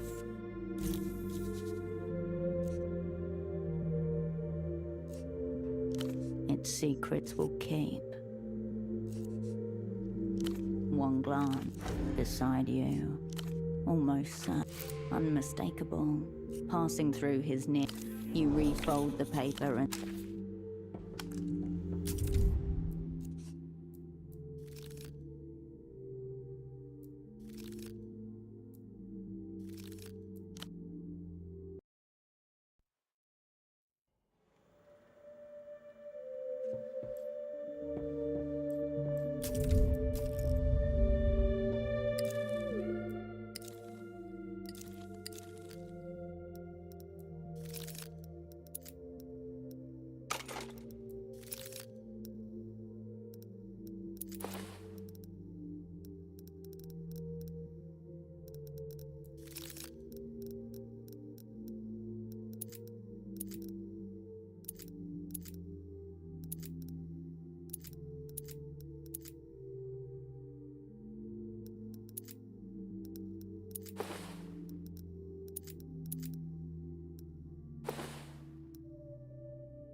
The ration pack crinkles as you turn it on.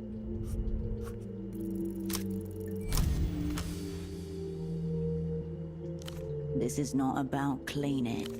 Of course. You'll need a key. He wants you to find that piece of paper. Maybe he can't. This is not about cleaning. It is not even about the... The packet makes a...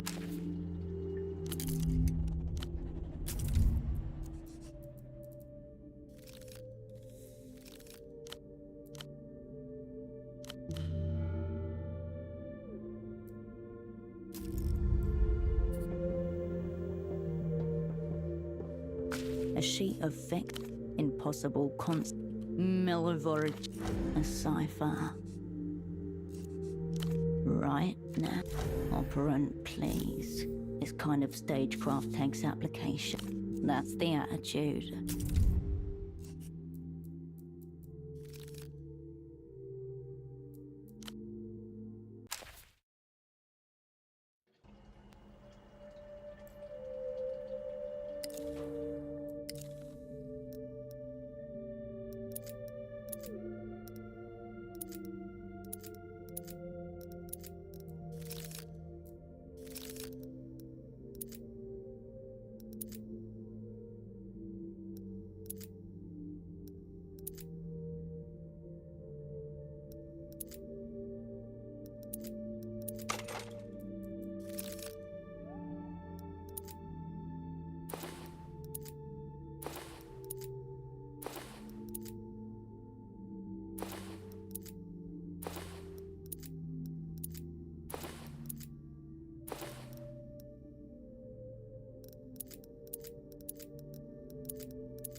A sheet of thick paper lies.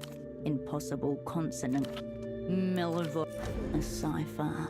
One glance. Beside you. Almost certain. Unmistakable. Passing through his near impenetrable theatre reports could often feel like full tilt. Right now. Operant, please. This kind of stagecraft takes application. A methodology. You can't...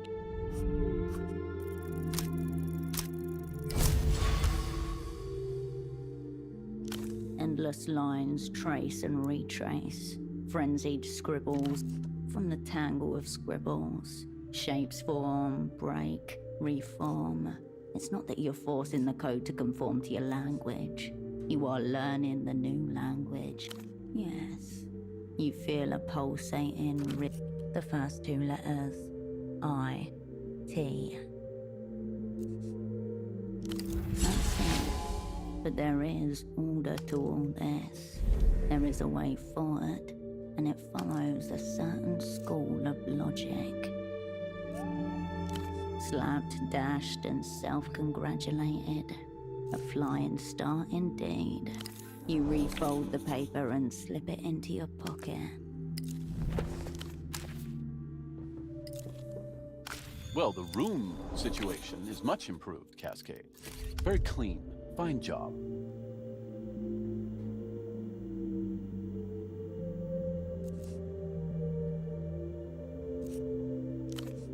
must not have been looking at the same room. Oh, yes. I'm afraid I can't elaborate on that right now, but please remind me to elaborate on it later. Your former double stares blankly at you, as if you never spoke at all.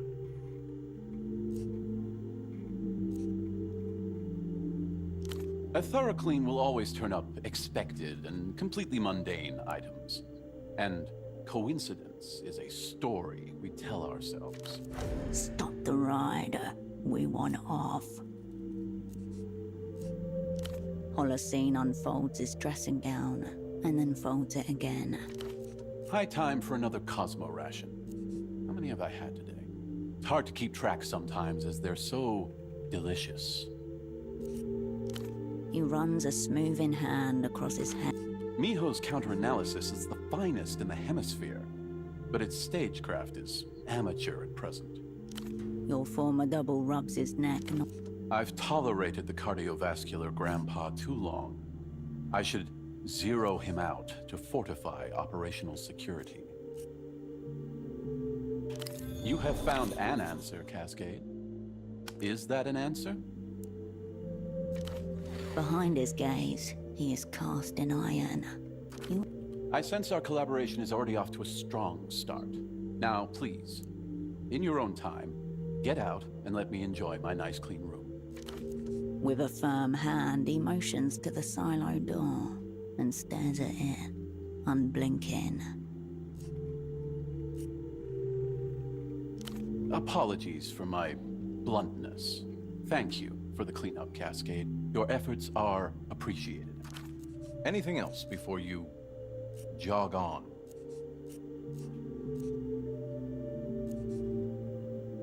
Go for it, Cascade.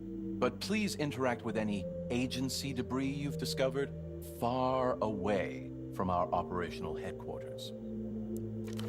Miho believes in you.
A sheet of impossible.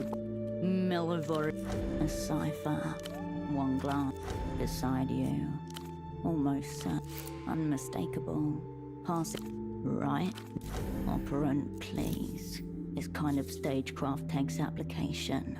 A methodology. You can't just dash it off.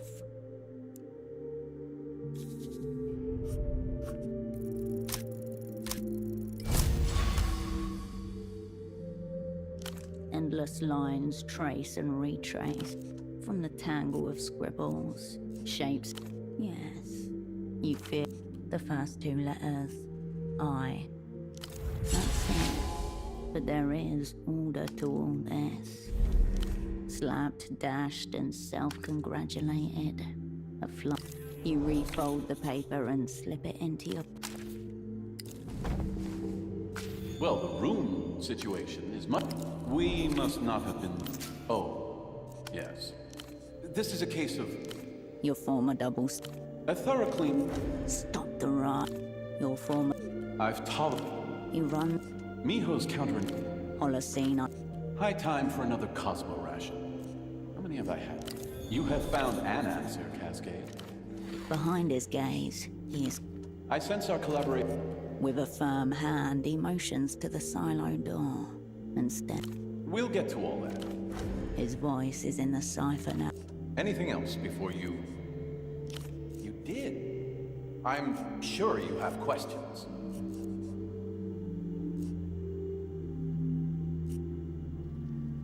Clown number 1. Recall the era. You never met Twitchetov, but you were always aware. I was conducting internal intelligence. One of the wives there bluffed them all 3 times in a row. By the 4th round, Twitchetov's hands were shaking. He was terrified, utterly dismantled. I think he was just... A rumor whispered among the more seasoned remembrances. If unfettered...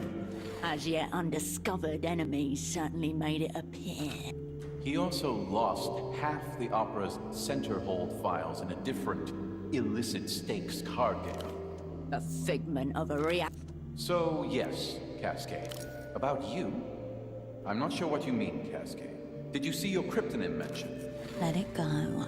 This is as far as you'll get on this. I'm sure you have another observation or two. Your former double glances up at the ceiling, and You'd have to ask the censors, but I'm almost sure they wouldn't tell you. Please, I'd be delighted to hear your summation, Cascade. Not sure about the metaphor there, Cascade, but yes. after a certain point, the What you know as the Operant Bureau is nothing but a metaphysical conceit. Know this. If there is an opera, there is also an inner opera.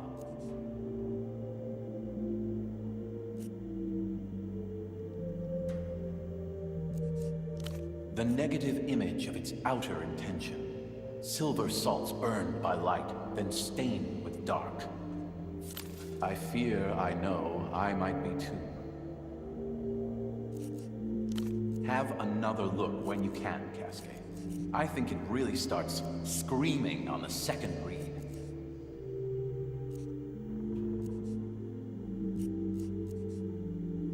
My take is that it's clearly not a conspiracy. a nonchalant tone, disguising obsessive amounts of research. Your former double's eyebrows shoot up and... Oh yeah, mentally snapshot this. He's in... Sounds like a hot find, Cascade. Congratulations. I'd be very careful what you do with that. La Luz will likely want it back. Must be the opera's new motto. Same as the old motto. Go for it, Cascade. But please interact with any... Miho believes it.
Why, yes, just now.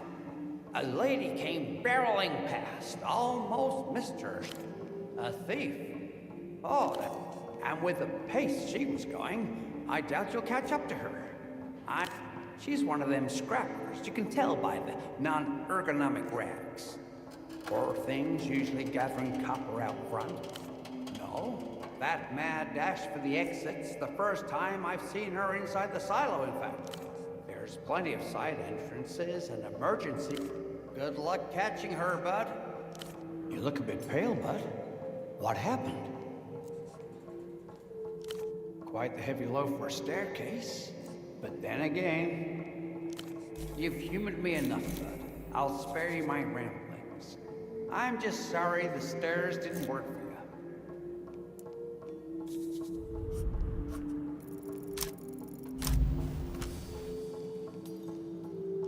You don't need his fairy. Failure waves? What are those? I'm sorry, bud. I have to say, you lost me. Keep you moving.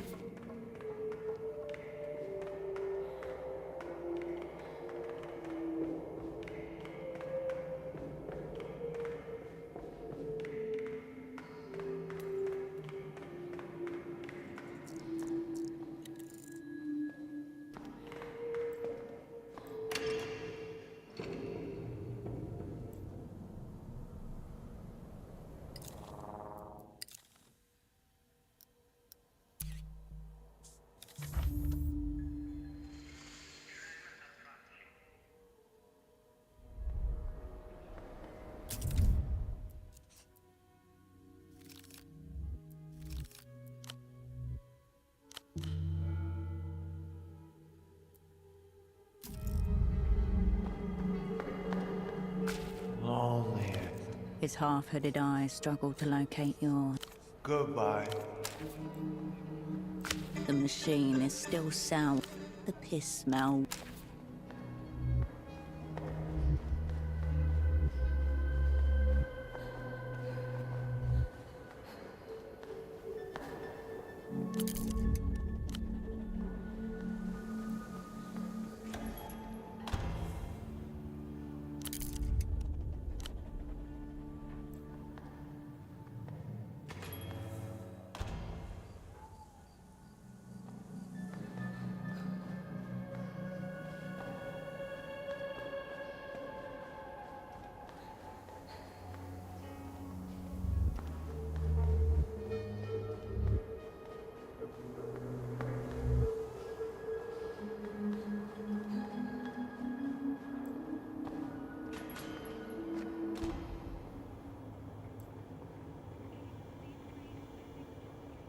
Opprint, a handsome man wearing very odd headphones left this here.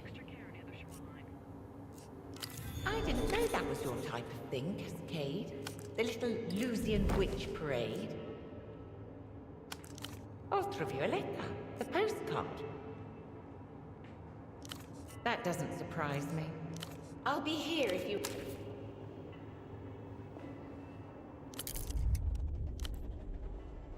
Bagman gestures what the sounds from...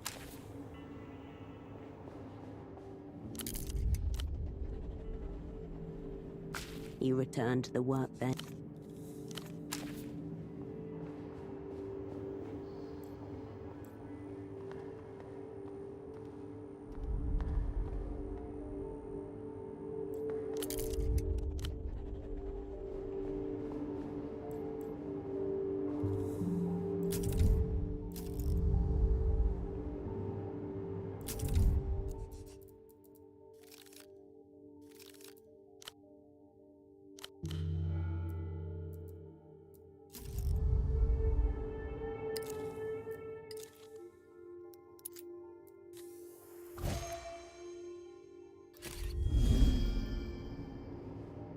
The bed welcomes you for...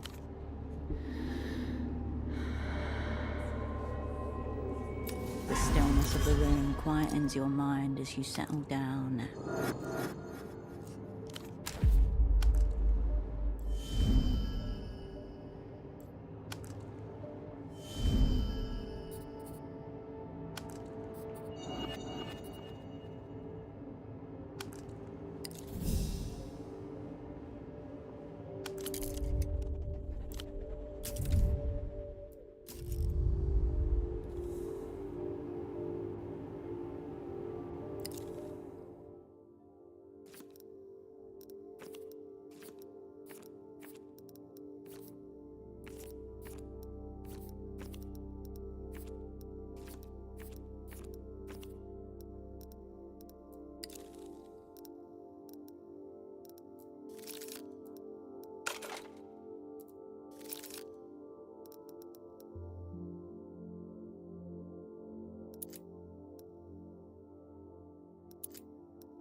Ultravioletta gazes out at you from the post.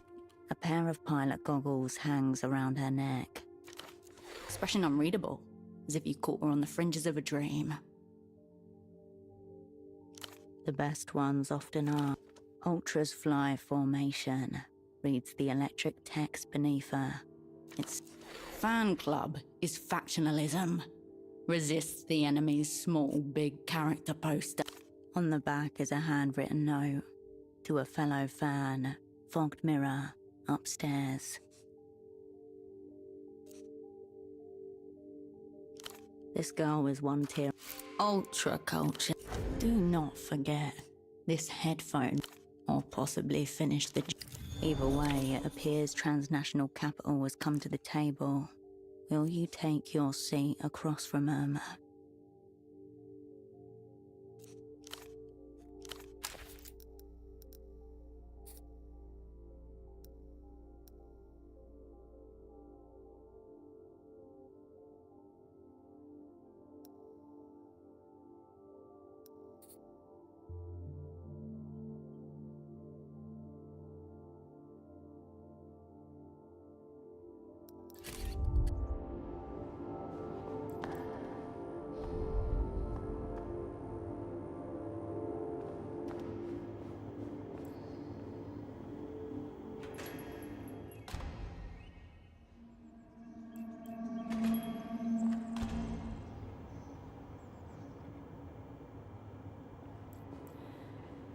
Bagman gestures wildly on the television.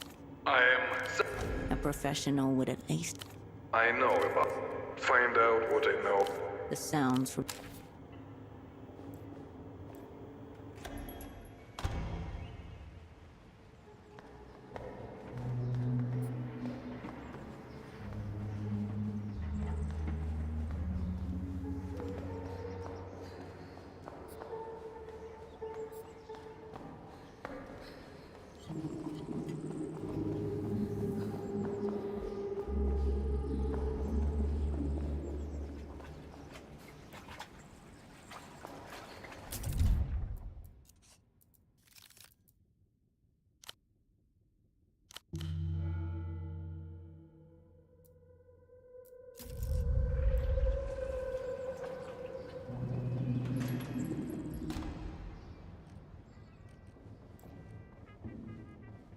Please, if you see Karolina.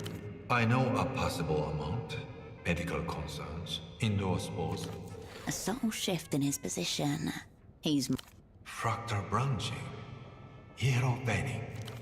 Do not reveal the location of a fellow operant's safe house. I hope they were doing renovation. This is Chimera Verde, a mold strain indigenous to Portofino. And Hooked. This guy's a mold man. extermination. Chimera Verde is in a class of its own. It first emerged in the households, offices, schools. The authorities had to call for large-scale fumigation. If you ask me, structural renovation and targeted decontamination wouldn't be an idea. Have to say, I'm not that surprised it stuck around. Clever little organism. Slime molds are processed, networked, reactive, and astonishingly good at pattern recognition. I was an intern at the hospital down in Aguac. Biological attack, industrial compound parasite, the first Lucian cultural front. But something in him stirs. Some germ of the real doctor behind the porcelain mask. dreams of speaking to the mold. Patients couldn't recall the words, just the impression of exchanges. Humming in subdermal tones, crackles in the ear canal, jag of noise. I assure you, the anecdotal reports are extremely clear on this. When enough people report the same pattern. As in, could there be neurological symptoms? To an extent, sure. Mental fog, sleep disruption. I'd go for ozone therapy. Medical grade. It's been available ozone is oxidated.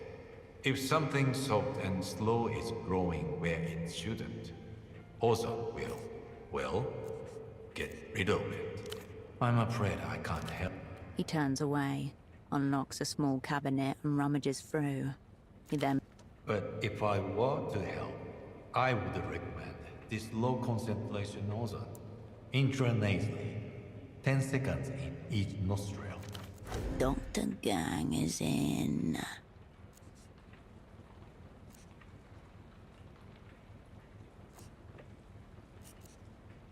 Potentially, I'd be very sure there is a mold infestation before proceeding.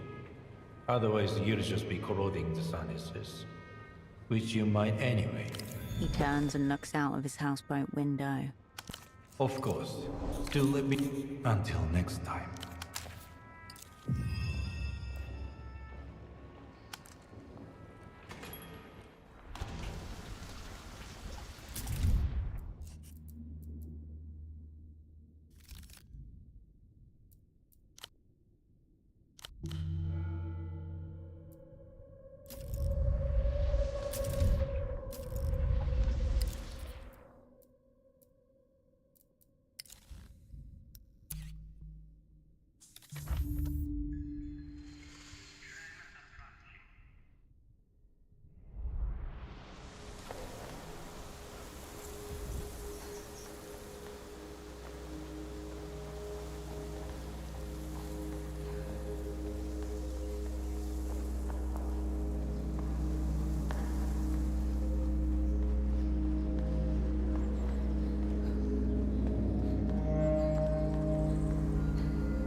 Hey, bud.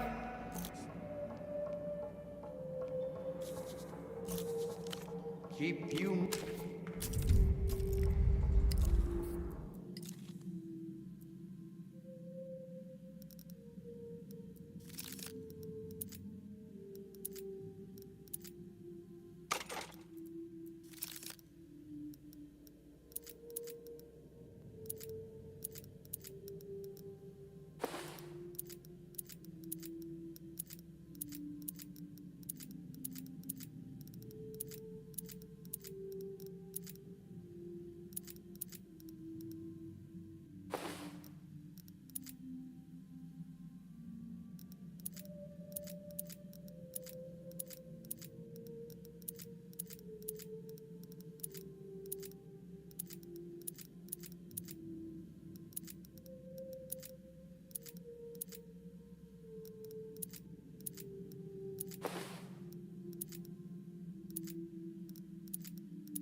bud.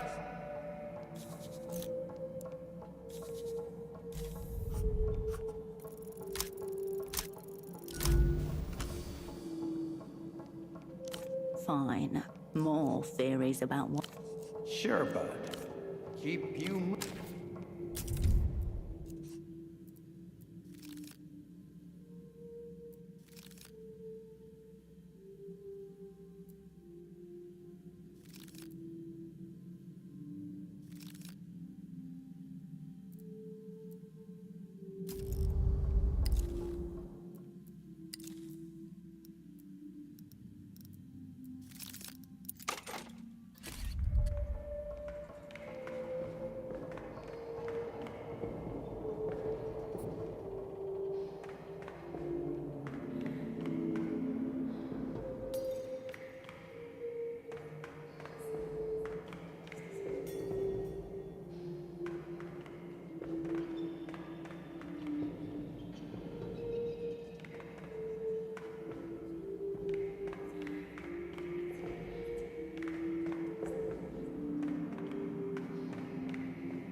Marcia.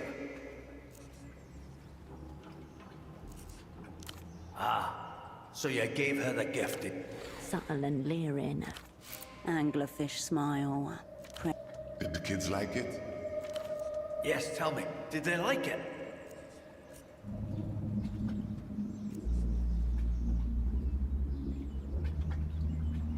I hardly expected her to play with it, did I? The gesture was for her. The gift was for her children. No play at all. Oh well, I knew she wouldn't accept a gift from a client, so I had to improv it. A trained operant. Played like a child's technically harmless, weapons-grade creepy. What threat? I've hardly moved from this... Pigeon! That stuff you said, Herbie. Slaver ages 10 years as the feeling of betrayal sinks in. You said you weren't gonna do that stuff no more. Bah, fuck off back to your manatees and leave me alone. The old man's normally yellow. He's experiencing what men like him fear. Deathly quiet, loud Zhao hardly even breathes. The smile has gone from his features. Please, I spent 3/4 of my life messing around with telecoms 3 generations more primitive than what the Renatel network uses. No sense of direction. These idiots could have done it.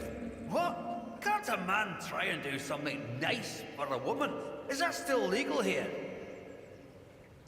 For a moment, he holds. You can't live off 4 and 6 forever. Might be enough for these animals, but... He wants the real. There is no end game. There is only a pulse. I'm dying anyway. Who gives a fuck? And I knew her kids would like the present. That was no game. You're welcome. high and mighty stuff. You still? Guess it's only fair. You did me a favor after all. When we talk, I'm back in my military. A state-sponsored. It'd be hard to focus. What with all those switches and dials to play with. But you could manage to picture it. The enemy.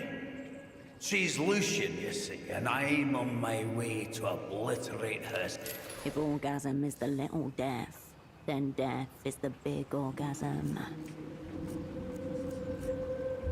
She starts screaming as the air fills with the angry buzzsaws. Then the bombs start falling. Saturation twists the sound output. She screams for me until her voice goes hoarse and she can't keep going. And then she goes silent. The whole city goes silent. It's over. You asked, miss. And if you ever feel like screaming, just call me. Until next time, sugar.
The toilet is still.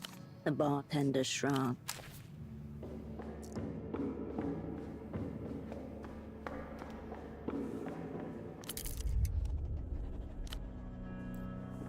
Fine cold day. The man doesn't alter his posture. He's tense around the shoulders. Grubby little place. But it's got some color to it.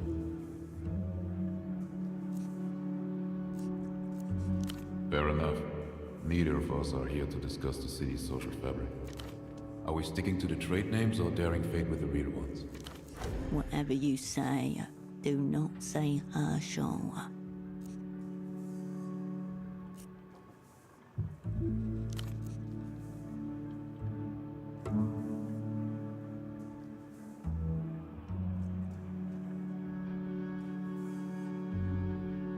Kaleidoscope. To secret treaties. And doomed spot. You know this man is partial to a loaded gun. Given your last encounter, you should be in control of the bullets.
Hello again.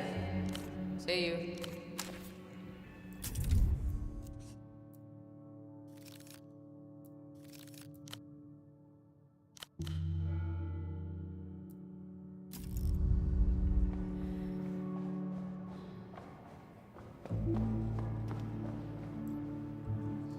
Fine cold day, Bucko. The man doesn't alter his posture, but follows your movement with He's tense around the shoulders. Grubby little place. But it's got some color to it. Fair enough. Are we sticking to the trade names or daring fate with the real ones? Whatever you say, do not say Herschel.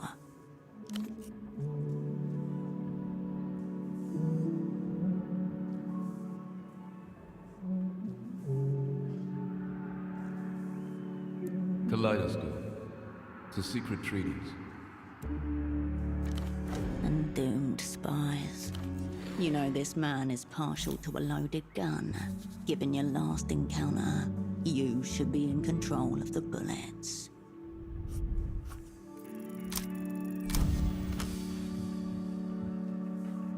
With a subtle turn of your wrist, you aim your gun in your opposite number's direction. The man shrugs, extracts a strange-looking piece of artillery from his coat, and passes it over. A vertical clip running across the top, pattern guards on both sides, and is that 2 triggers? Verdict's in, and you both know it. Clip slides off the top. Releases under the right wing. You find the latch and pop the clip off its rail. After a quick shake, a handful of rounds tumble into your palm. Don't forget the one in the chamber. The last little holdout leaps from the gun to join her siblings. You pocket the whole family with a jangle. You owe me 13 rounds, Bucko.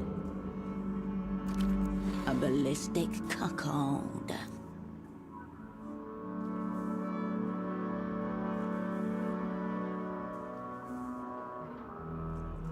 Quite literally under the gun, it seems.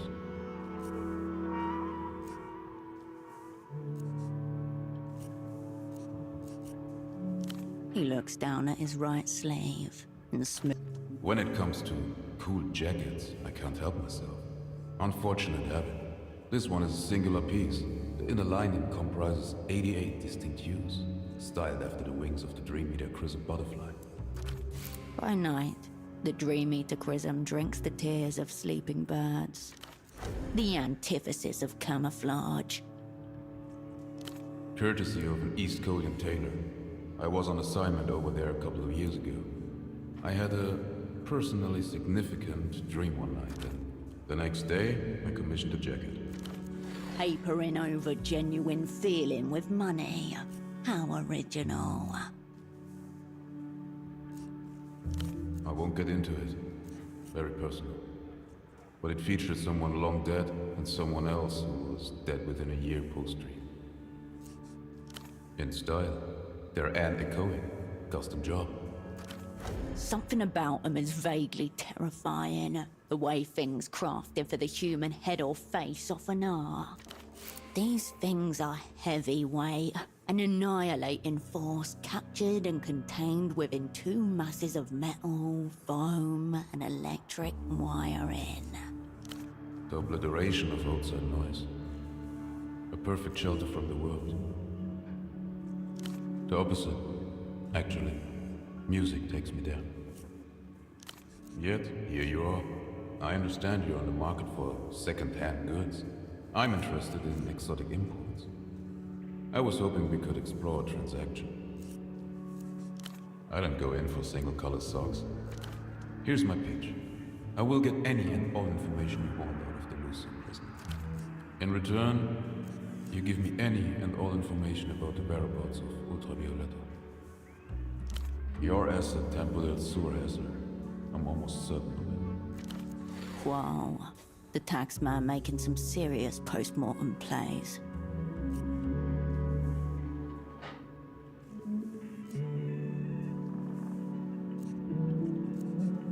Yes, always enlightening to discover where fingers relative to pulse.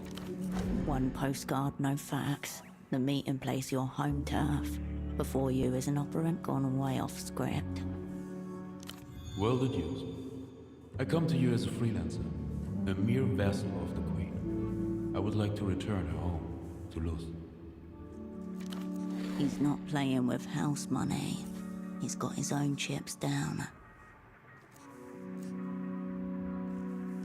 It's not about me, or about being nice. It's about restoring order to the Ultra community. I've stated my terms. What say you, bucko?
I have direct access to the Lucian prisoner in our secret jail. He tells us his name is Poor Dante, and that the poor part is very important. I will extract whatever information you want from him. In return, you tell me what your former asset has done with Ultravioletta and where she might be now. Clear, concise, uninflected. Don't you agree?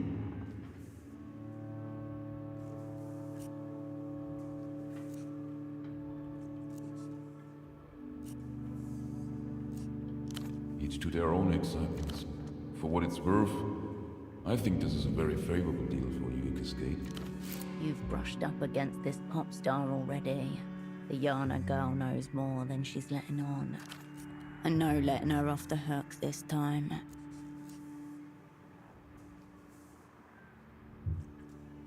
Glasses, double-breasted jacket, air of nervous dread about him. Whom? The party has already forgotten him. My apologies. I didn't expect it.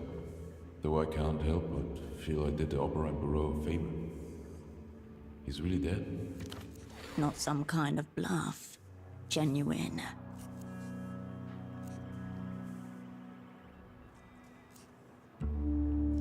Of course I shouldn't be apologizing at all. This the cold truth which you may not want to hear? Your friend told me he was a spy. Almost tripped by your own. So I took him to be fair game. In a circle, you know. One among the mirrors.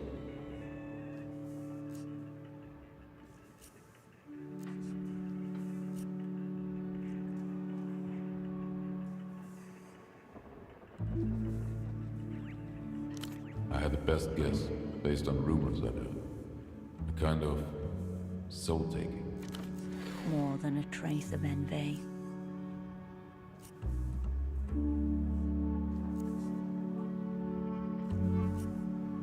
How do you know they are not better off wherever she took?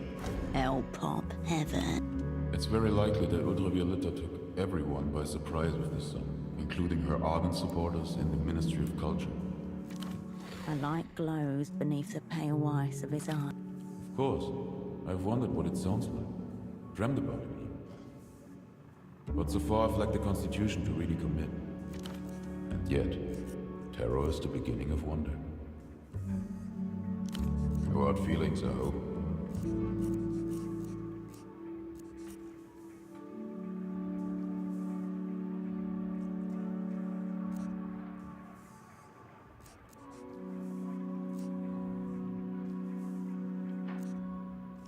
Or maybe he was too early.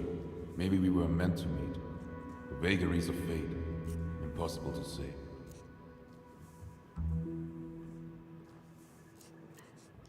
She's the tyrant queen of your heart and mine. When she sings, all time and places unfold before you. Especially the ones that will never be.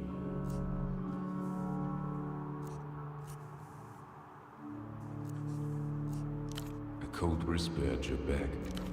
If you don't let her in, she'll storm the gates anyway, as tyrant queens are wont to do. We've barely approached the front gates, let alone reached the inner sanctum. The spy there barely was. Whatever. From some underground Lucian contacts, purveyors of rare collectibles. I believe only 8 or so of those promo discs were released until a while before they cut the cord on. I don't know, and I suppose we'll never find out. I also picked up a limited edition, Barefoot on the Glass Meadows. 93 tour poster during the same purchase, which I was extremely happy with.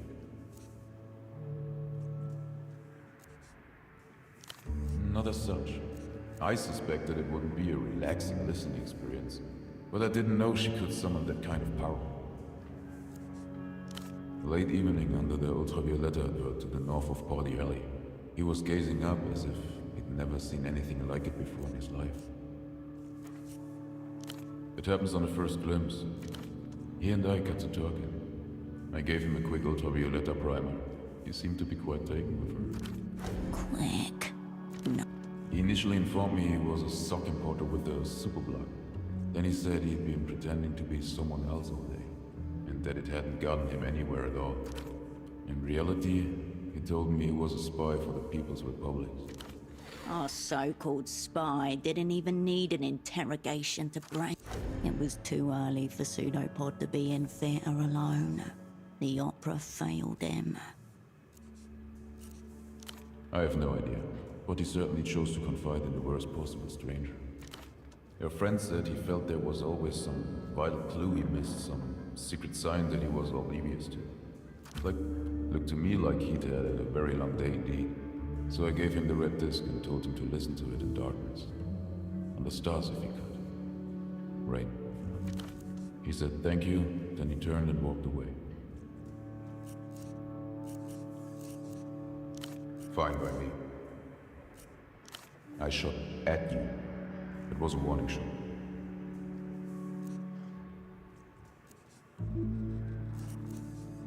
Because I'd be doing it right now. He could try, but all his bullets are in your pocket. Yes, I remember. That shot on you was also deserved. You were screwed in my affairs.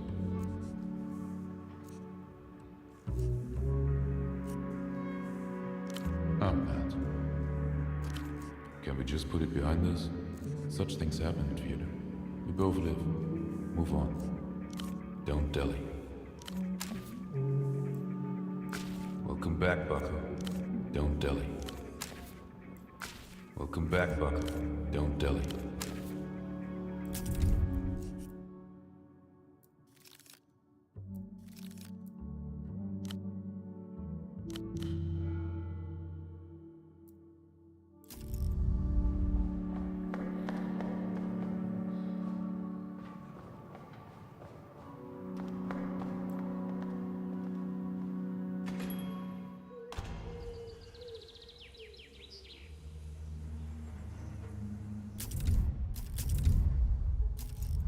Cobblestones awash in early morning lights.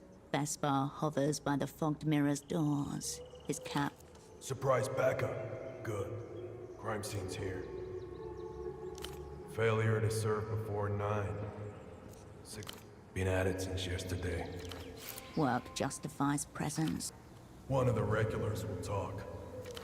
6 hours in the back of a tuk-tuk, watching a bordello's comings and goings. Cupping. That seals it. I'm taking you in.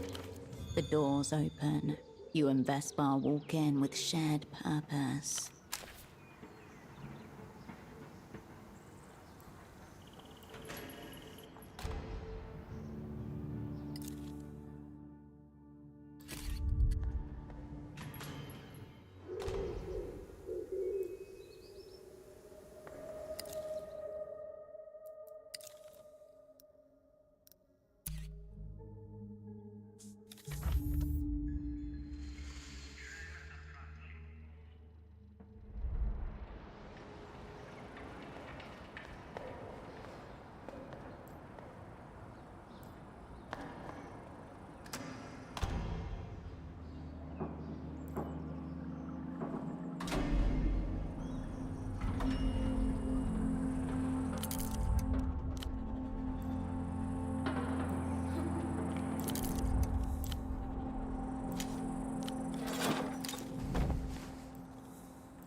Light glints off a wall of glass. The apartment behind it appears to be of a higher caliber than those around it. Now, what's Mr. Reno been getting up to inside his tower? Past the glare of the sun, focusing on the movement, shapes, figures in thick hazmat-style suits move through the room. The window has no ledge along which you could creep. There's no visible roof access door or ladder. There's always the front door, of course, or the window itself. The glass may be untempered, and it's possible that the right amount of force could shatter it. Highly likely.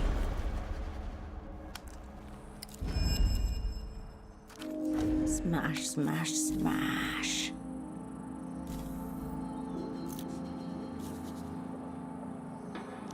Options with a lower likelihood of a plummeting.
Your faint reflections.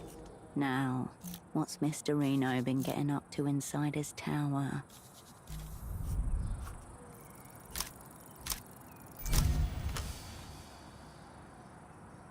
Destruction of private property is imminent. Let's go.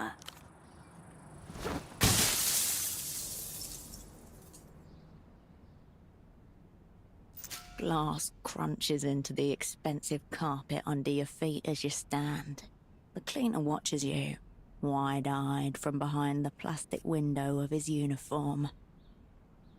You hear someone clear his throat behind. First things first, I know what you're thinking. And this isn't my cat. Once again, you appear, not for the last time. I sensed that it was only a matter of time before we came. You may have gotten the better of him in the bazaar, but he's a step ahead. This lapdog of the techno-fascists has been following your scent with impunity.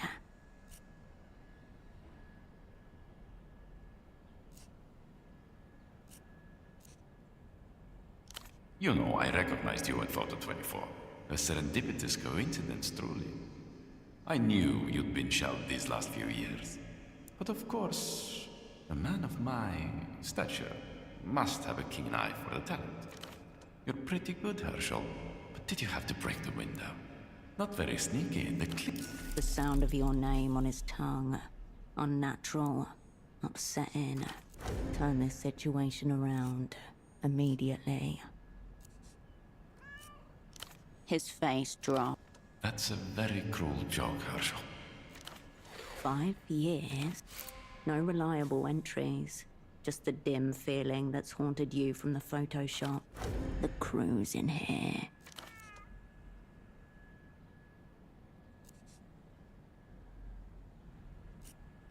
This pretense of ignorance is really hurtful. Really, I expected you'd treat your old colleague, Ignatz, a little better than this. There must be something usable in here. Wait, Ignatz. The name from Taxman's ledger.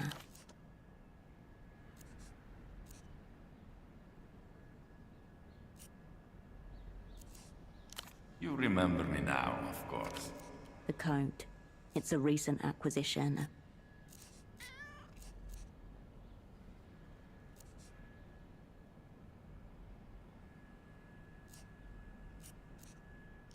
You and I, we're on the same level. And so my desires are nothing covetous. I'm simply offering you the excellent opportunity to work together again. Highly suspicious. Approach cautiously. There may yet be gold hidden in that repulsive coat.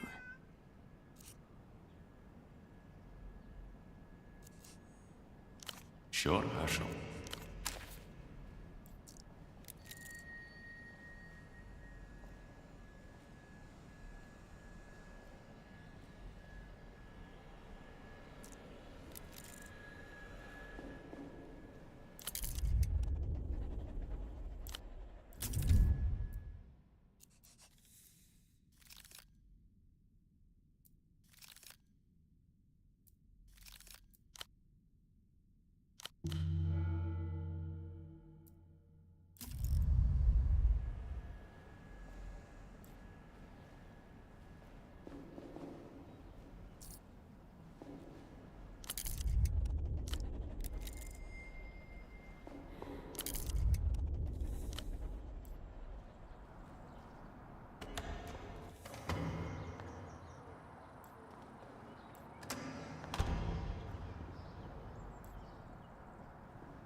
The cover of the book is the first thing that catches your eye. The title jars a memory. Science fiction as a genre is utterly misunderstood by the majority, Cascade. You've never read it, but you feel like you've basically read it. With a furtive glance over your shoulder.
You return to the workbench.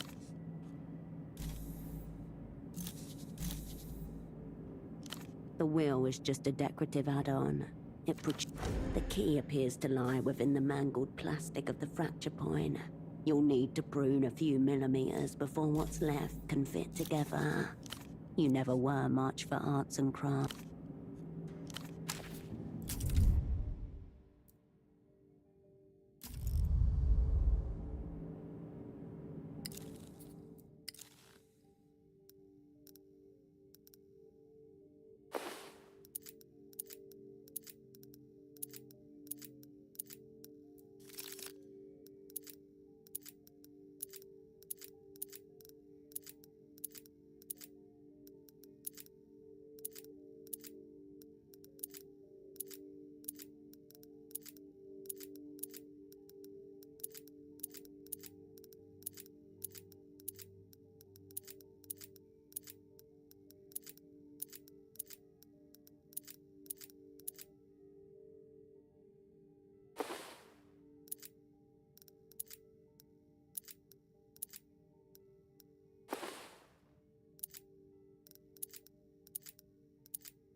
You return to the workbench.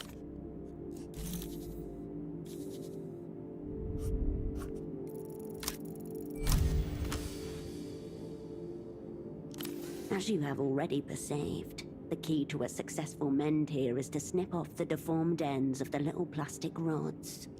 The blades do the job beautifully, opening and closing with the delicacy of dragonfly wings. The subtlest of pleasure. You watch as the plastic surfaces melt ever so slightly under the corrosive effects of the glue. Once everything is covered that needs to be, you make the two pieces kiss and watch the plastic bind. Crowned with its free-spinning bronze wheel and curling designs, the train is a thing of exquisite craftsmanship. You return to the work. The instrument of death calls out from... If only you knew how.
Loneliest.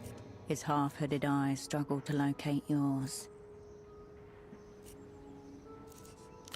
My kind of picture. Too much. I visited an old friend. Reno. Thank you. I visited an old friend. Reno. Final boss of Reno Inter... We often do.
The grinning financial citizen welcomes the metal flat, the blade of light, a tensing in your gut as another piece of the doom puzzle slots into place. They were officially... still doesn't explain. You gather your thought. The grinning man.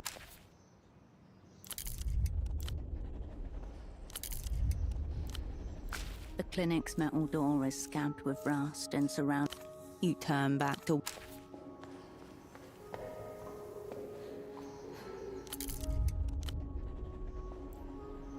Back again, are we? This is what's there for you. Well then, of course you would.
Yo, Hirsch. You check in with Marco yet? Got something on your mind, Hirsch? The girl pauses for a drag as a passing aerotram whines and screeches above. Is Marco... She's concerned about Marco, the espionage voyeur.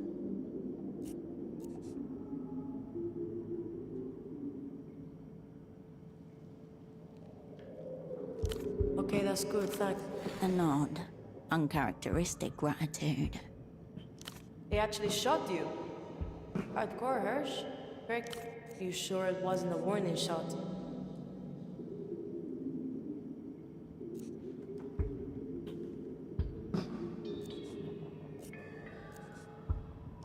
Fuck the teacher. I don't like teachers. I could have sworn the headphone guy was with the Luthians. But you say him there again. Either way, it doesn't matter. He's a midnight prick like you.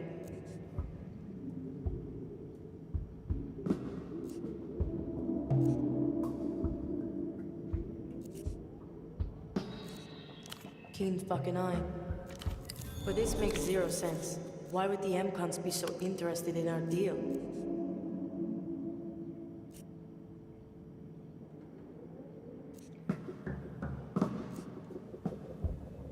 The girl grinds to a halt in front of you. Fuck.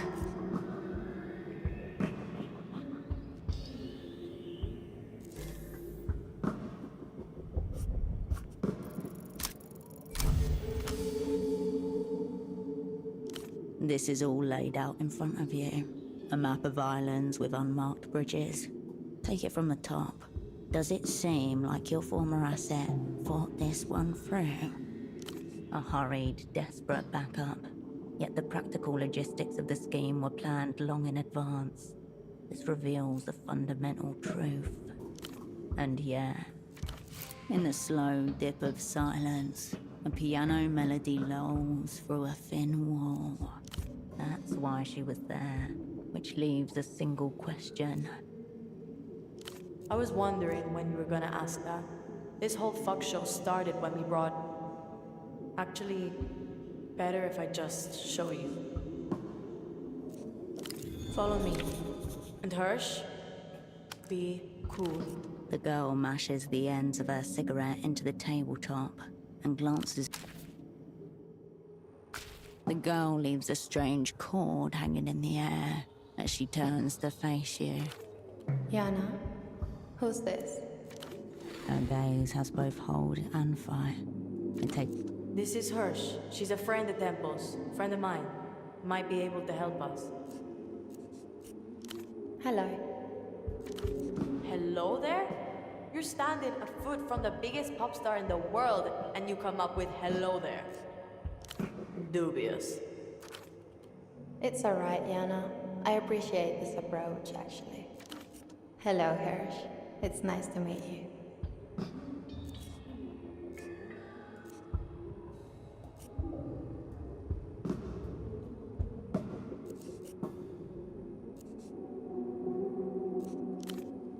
You're not an ultra, then?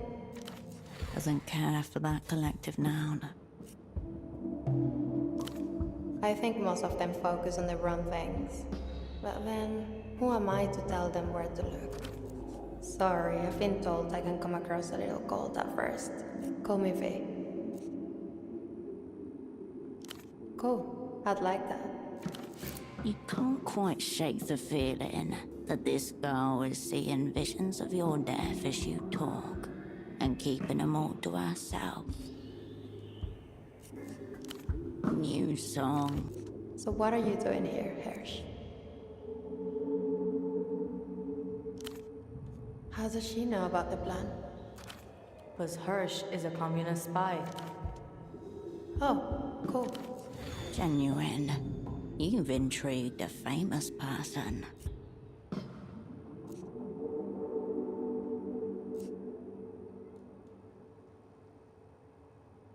Something like that. I think he probably wants to send me back to Luz. To keep me as Ultravioleta eternally. The Ultra community is very dedicated. Because Temple said he'll get me far away, with proper exit papers and everything. It seemed like the best shot at getting out. Raw deal, she thinks. But still a deal. Eastern Republics was the play. Very casual on their entry requirements. So I took it. I trusted Tempo, and now I'm stuck here.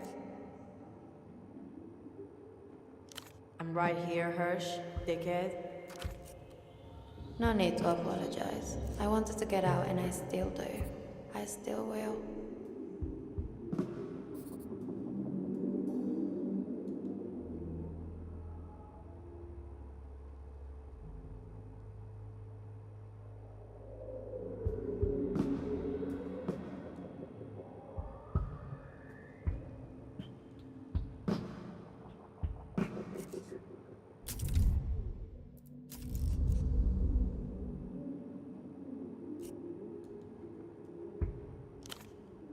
I know. Pretty funny. If Luth is out there looking for a group of non-existent countercultural cunts, all the better for us. Lou said it, but they don't really believe it. They just want any excuse to operate on foreign territory. Vaguer, the better.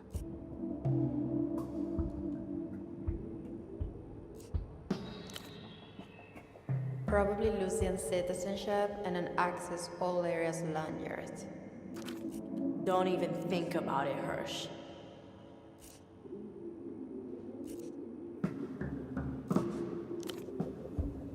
I didn't fake every tear, but I'm still going to get her to the Eastern Republics. This is just a whatever the fuck. I believe her. Looking at the two girls, you are reminded that all your close relationships have ended in either tragedy or miscommunication. Usually both.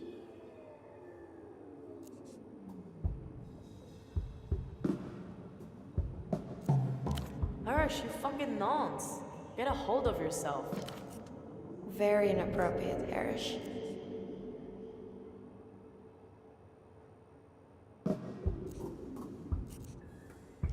Pretty simple when you break it down. V's still V, I'm Tempo, and Tempo's dead. Scheme fucking busted. Busted. Opportunity here, operant. No need to trade information with Kaleidoscope. Propose a clean swap. The prisoner for this lost girl. Your asset has set the scene for you. No commit necessary at this point. String him along. Was there some... Yeah, wake up, Hirsch. V hasn't got all day. Actually, Yana, I do.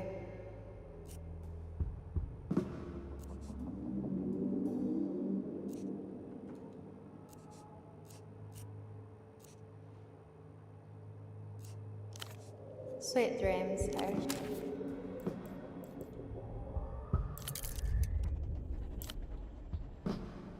Purple plastic shimmers as you approach. Tacked to the side is a worn black sticker. Could it? Could it be? The brand plate identifies this as a Kagami 7X60. A ceremonial blade for the High Priestess of Electropop. She may fall on it. Ward against the spell of the new. Reject youth culture.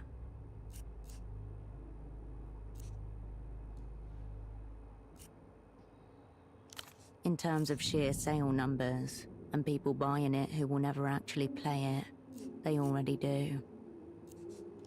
You press your finger into the nearest key. Middle A. Hirsch, what are you doing?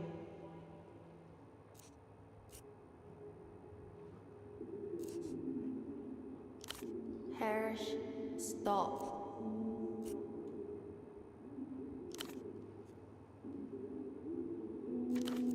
This little weirdo thinks she owns music now. We're watching you do it.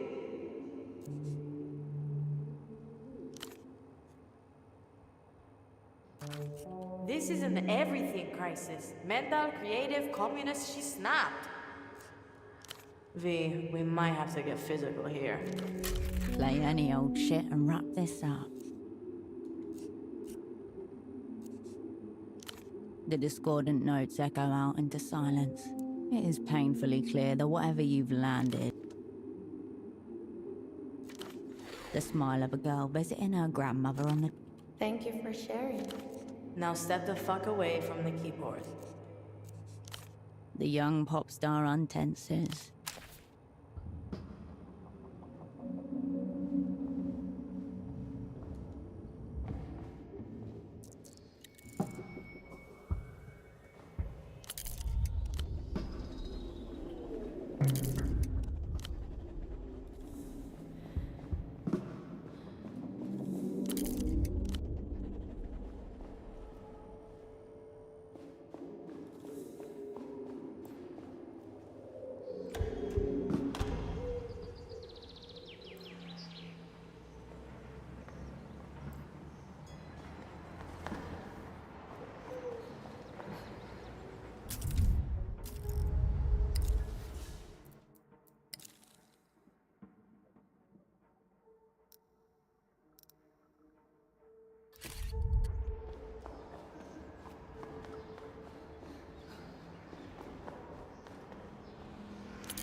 Through it, a shadow text is threaded, one which may rise to legibility at any moment.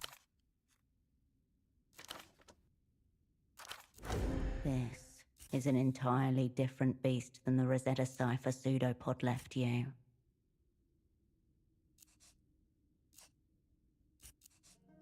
Tongue currently distended in mute, though you do an elite art form, a lesson from the old school of... Scream at it until the words self-organize from fear.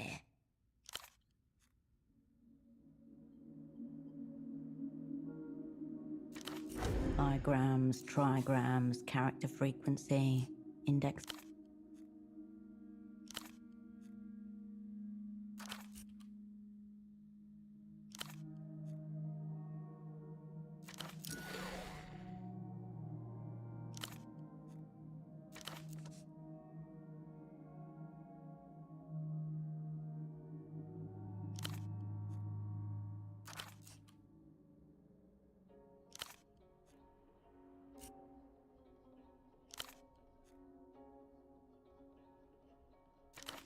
Yet.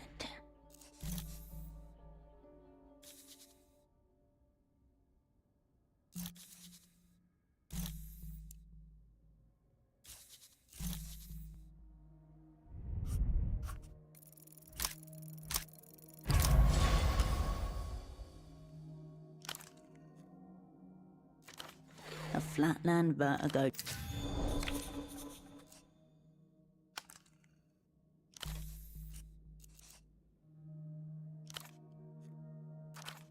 Gauntlet has hit the ground.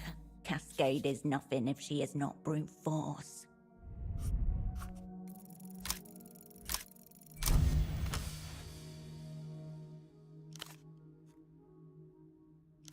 Time dissolves around you.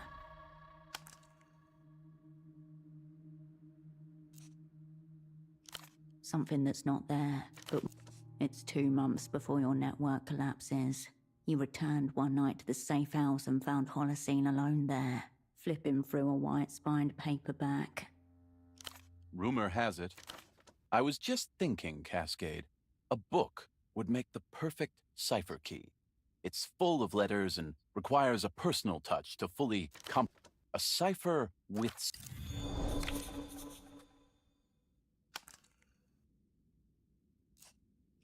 The answer is in the book. The text was only part of the cipher, the meta layer.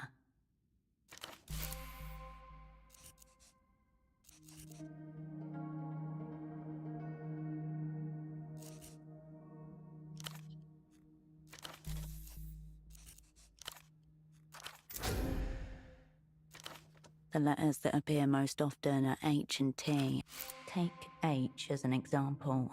In a text with 291 characters.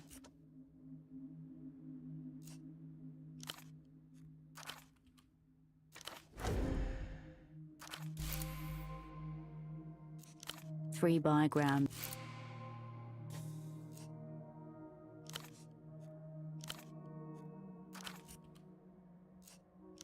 On the page, it's divided into 23 blocks. 13. Indeed. Words. No. 1. All between 1 and 20. You try grouping the number. Gibberish. The fact that...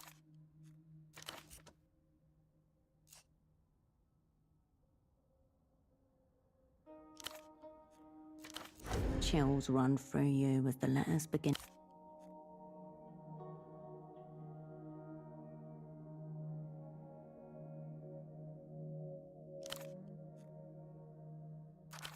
Steady yourself. You've slipped it.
A momentum is gained.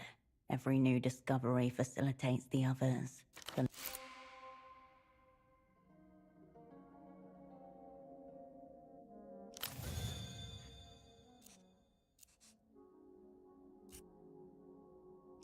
It induced a pleasant torpor in him to watch the hose stiffen as his blood filled it, raising itself like the hackles on a frightened animal. Suddenly, however, he detected a sensation at first unexpected, then terrifying. Counterflow. A portion of his blood was swimming upstream.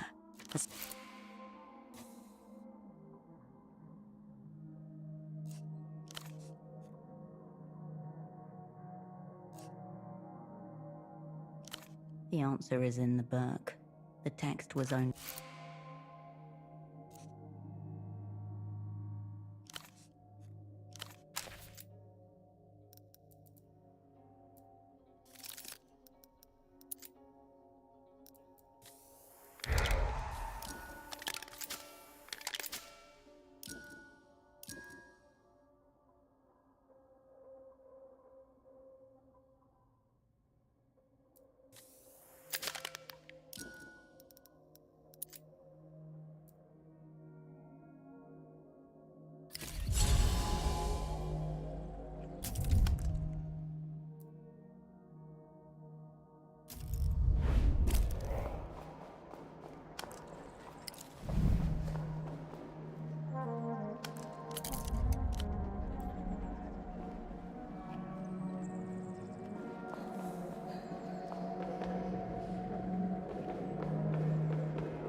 Ahead, the electric hum and rhythmic clatter. The city welcomes you.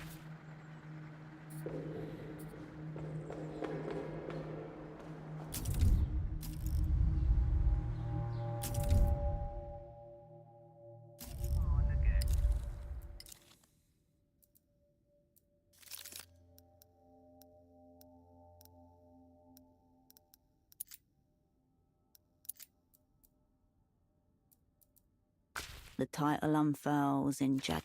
The words jar a memory, Holocene engrossed within its pages. Science fiction as a genre is utterly misunderstood by the majority, Cascade. It often contains the only... Liable to launch into a world. The longest you endured was 8.5. This is it. The key to the next layer of Holocene's cipher.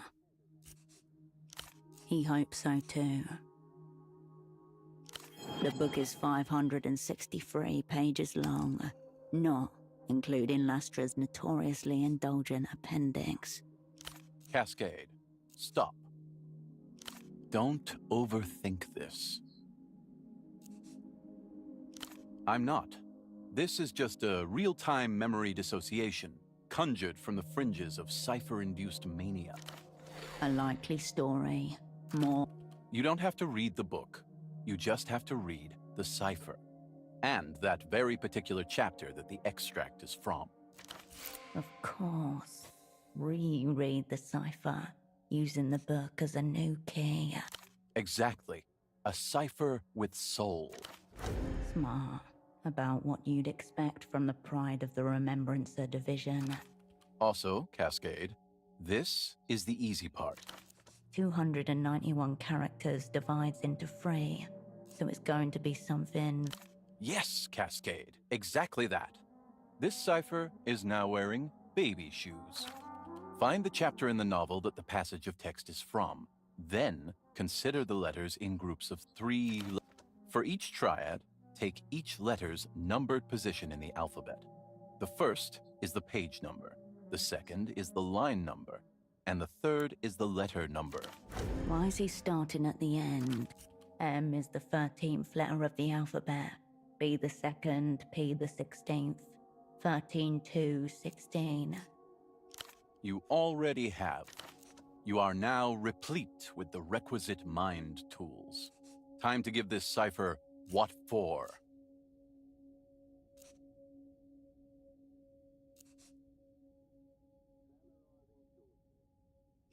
Put them both together. Your former double's carefully placed torches will catch a light. An ancient map to the catacombs of meaning. You look at the cipher and the book next to each other. One short and erratic, the other lengthy and considered. The maelstrom of black markings feels like home now. You skim the book and find the relevant chapter, which turns out to be a particularly bloody scene deep in the Act 5 climax. Then, taking the first letter to be a page number, the second to be a line number, and the third to be a letter number. The first letter is I, the second letter is B.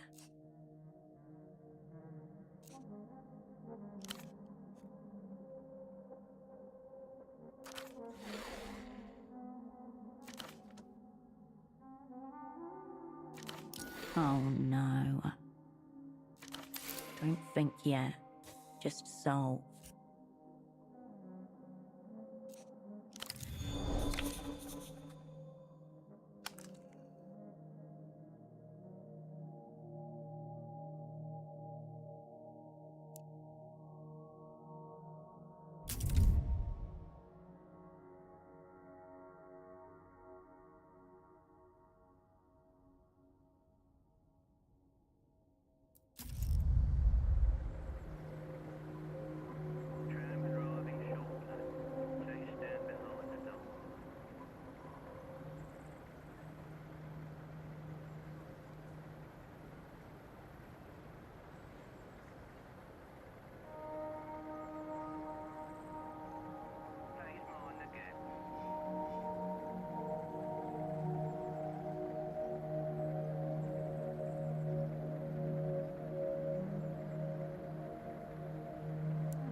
My betrayed crew, Miho compromised from within. Director, Malafide until extraction. Beware, small controller.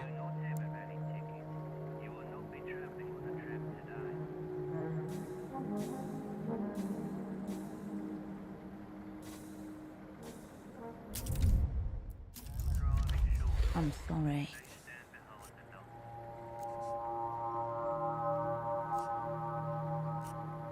The silo awaits.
Hey, bud.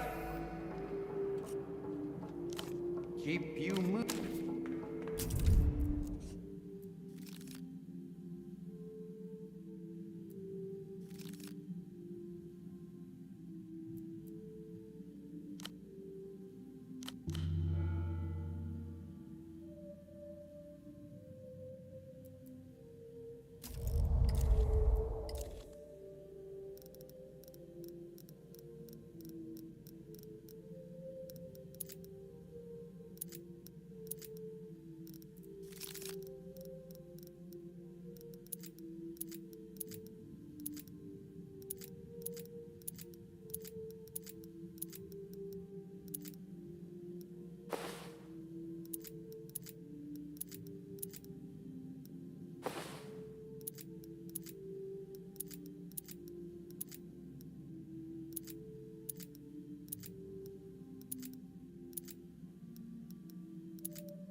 bud.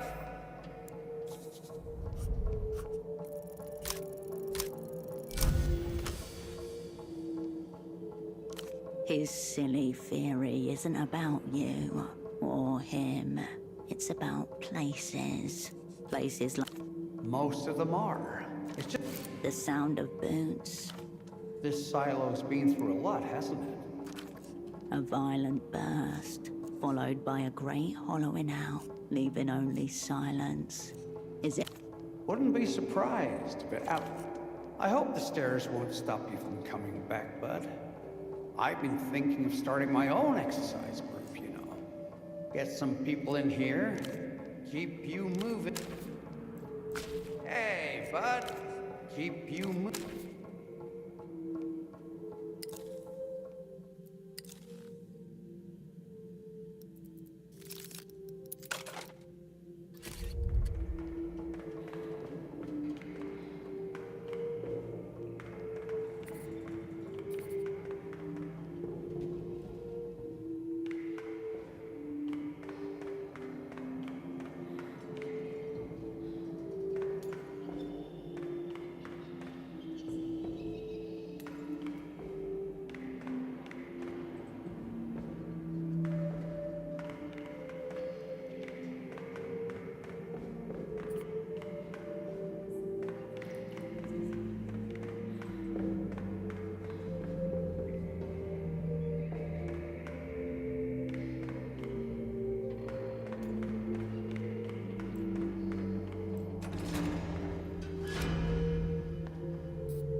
Cascade, stop. Before you utter a word, be aware that anything you say in my presence, anything I hear, should be considered pre-intercepted by the small controller. That explains communicating through cipher, though we may soon be rezoning the boundaries of explanation. The treacherous entity in my head that is directing my movements, of course. And also my words and thoughts. Oh no. Oh no.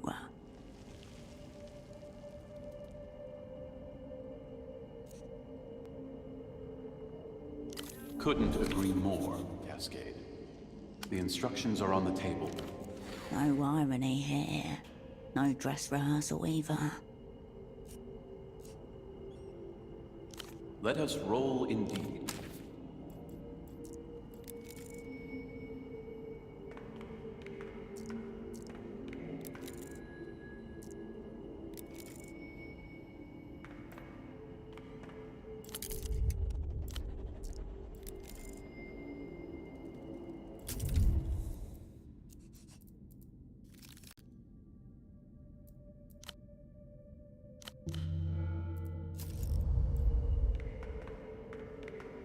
Upon the reflective surface of the table lie a sketchpad, a pen, a strange container, and a crank drill. On the first page, scribbled in hurried handwriting, you find the instructions. Plain text, no cipher. Good stuff. A bare 14 words. Small controller inside. Locate via remote viewing, then extract. Through dimensionality to analysis. The author of these instructions looks at you expectant, preparing to ram his plane of reality. Your true enemy is yet to reveal itself. As in the testimonial you found in his room, Holocene wants you to locate something which you cannot see. Draw that which you cannot see. If there is a Holocene, there is also...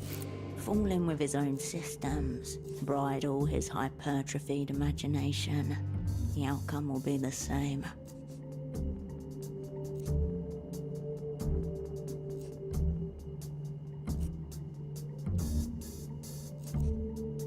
The numinal planes stretch before you. The sketchpad ripples, despite there being no wind at all down here. The dark interior of your former double skull awaits.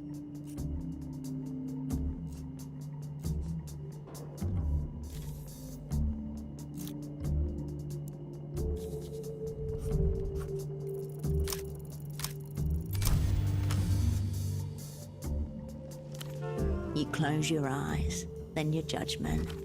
One by one, each mental faculty goes dark, flicked off like a Friday night light switch.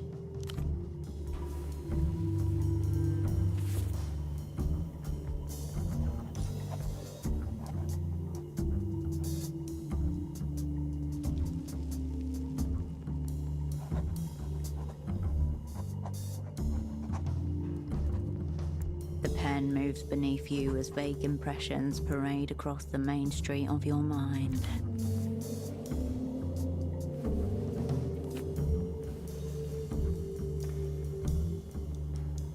And then, your hand stops moving, almost of its own will. It is done. Your marks have found a form, one that looks a lot like a small animal. Oval, alien eyes, long, clinging fingers. Cascade, what have you seen? You have seen and drawn a tarsia. A crude impression of one at least. It would appear so. It is also wearing a tiny dressing gown. I knew it. Good job, Cascade. A note of sadness in his voice.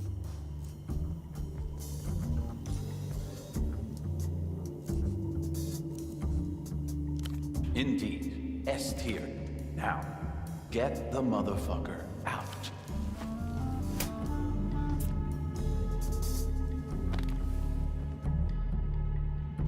A movement so quick you don't even understand what's happening at first. Holocene's arm whips and slams something into his neck. Syringe, free hand. His muscles slacken, his eyes roll white. In his hand, a syringe of unknown anesthetic. No response. Your former double is out cold. The empty syringe falls from his grip and rattles across the floor. From the implement table, the crank drill snickers at you. Coward. When will we ever have this opportunity again? Drill, drill, drill.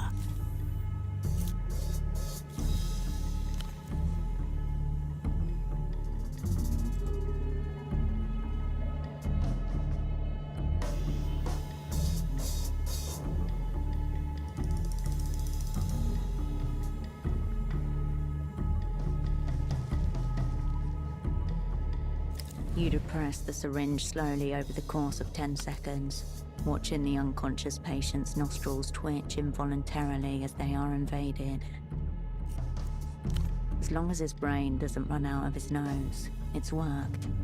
A sluggish timelessness overtakes the silo basement as you wait. The voice. Cascade, did you...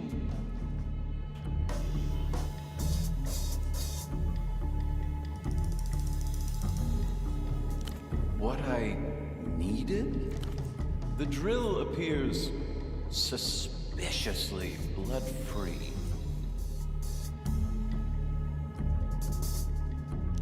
Mold. Interesting hypothesis. That's different, but it makes sense. Not one controller, many. The disappointment he feels is unjustifiable even to himself, but you can read it in his eyes. He wanted to meet his nemesis head-on. He wanted it to have a face. I'll confess it's not the outcome I'd envisioned, Cascade. I'll need a day or so. Miho thanks you for helping to root out the subversive elements in its ranks, be they controller or colony. Fogged Mirror. We had fun there once.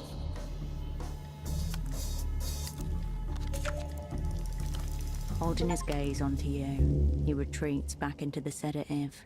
Eventually, his eyes flutter closed and his head falls limp against his shoulder.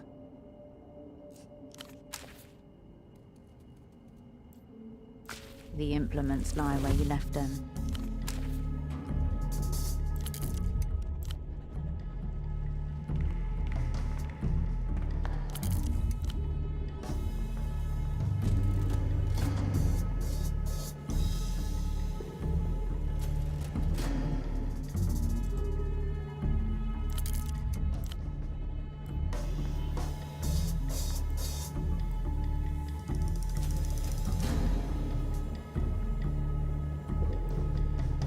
The ration pack.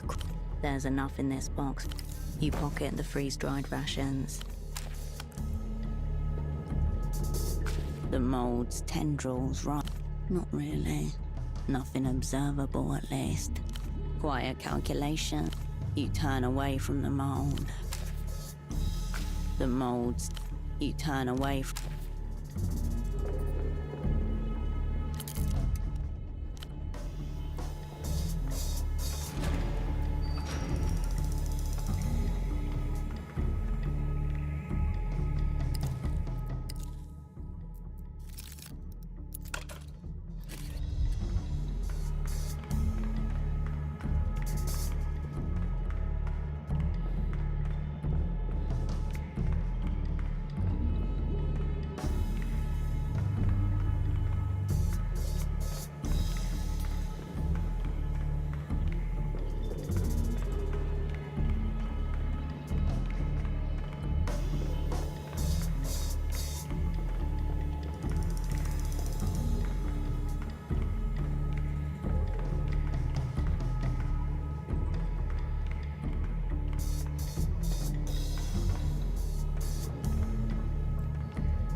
Hey, but keep you moving.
Find an empty person?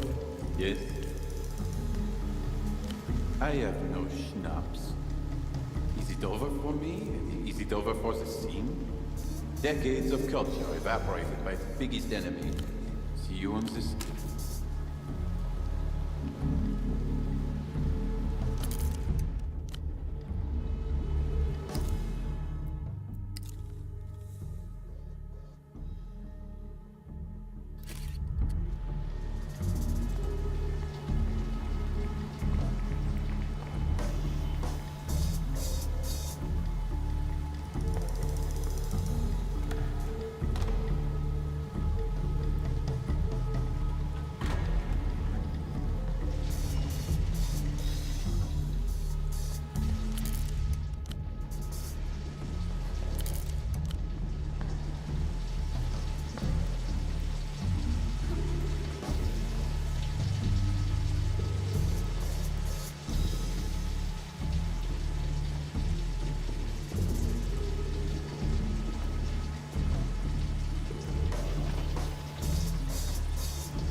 And gestures wide. I am Subcommandant. A professional would at least offer their voice. I am Sub... A professional would at least... I know about the wars. I know about hiding. Find out what I know. I know about... Find out what I know by tuning. The sounds from the command.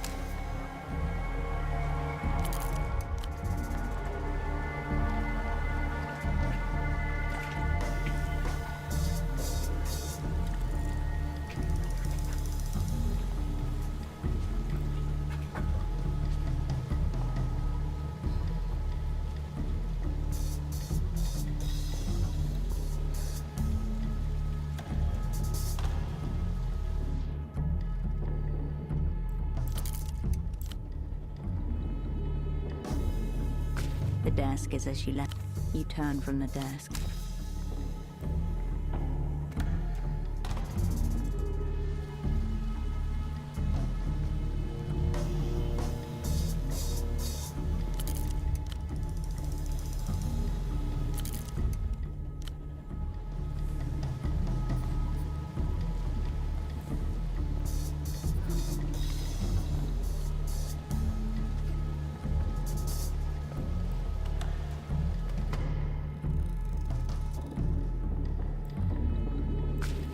Returned. You return your... The monkey bares his teeth. Farewell.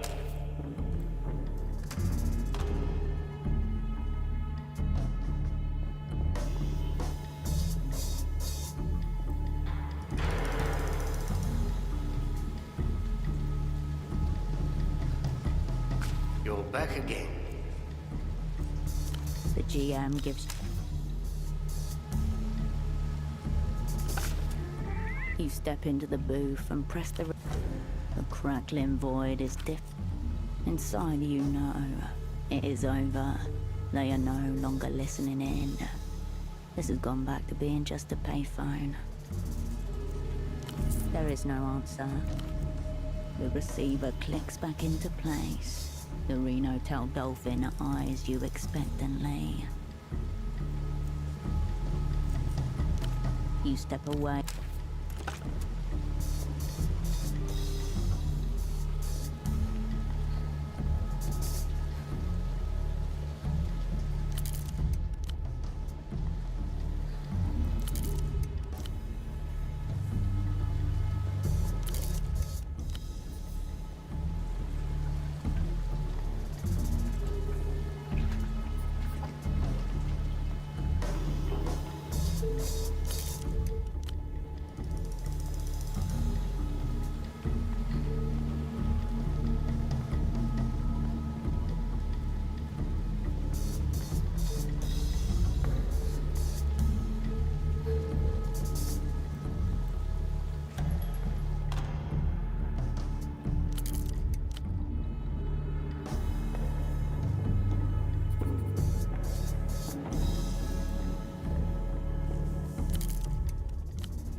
Tiny figures jog, speakers spaced. The bartender. You step over the threshold and into a memory. This place. Old schnapps and the faded sour cologne. Exactly how you remember. Favorite den of Keysok's local pelota squad. Back when you were still the old Cascade. Pre-failure, pre-disgrace, pre-despair. Stale air circulates your lungs. Shades from another time move endlessly across the ancient wood, pickling it with nostalgia. Your eye is drawn to the shelf behind the bar. The best part about this place is that it's open all night, The brightly colored cans and cigarette packets. If you change your mind.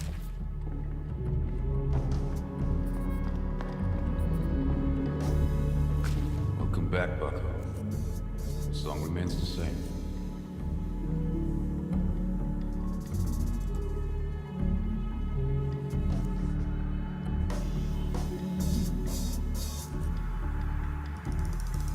Let's talk hypotheticals then. Congratulations. Careful professional exchange of information. You mean the prisoner for her? It's certainly compelling. Big play, Bucko. Behind the white blue of his eyes, a rapid recalibration is occurring, alongside fear and respect.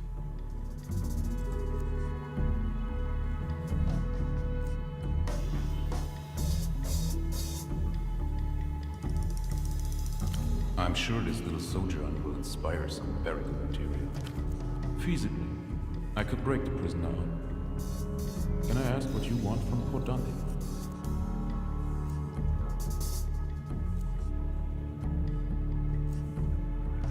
Fair enough.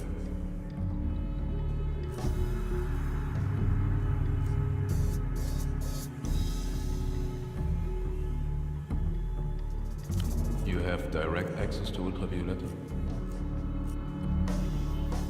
Then it seems you have a very strong hand, Cascade. He holds your gaze a moment. I respect your position. For whatever reason, I believe you can deliver. A face flashes on the underside of your mind. Expression stern behind a black cigarette. Yana needs to agree to this too. You don't have to emotionally pry bar these two girls apart. There must be another way through. Try enter on the books, not off them. That junior negotiator already looked a little weak at the knees. The man puts a gentle hand on his headphones, as if to ground himself. The answer is yes, of course. There can be no other answer. A whole career cast off in a single moment. And possibly a whole life. We have a deal. How soon can you move?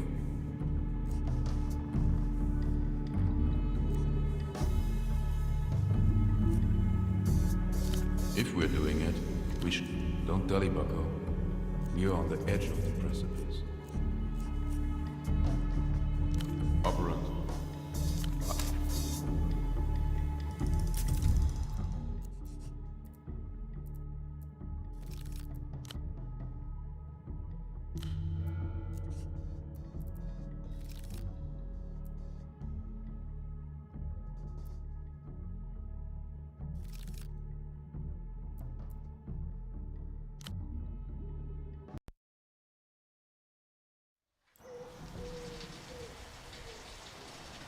Alrighty, I'm gonna take a break here. Thanks for watching, and we'll catch you next time.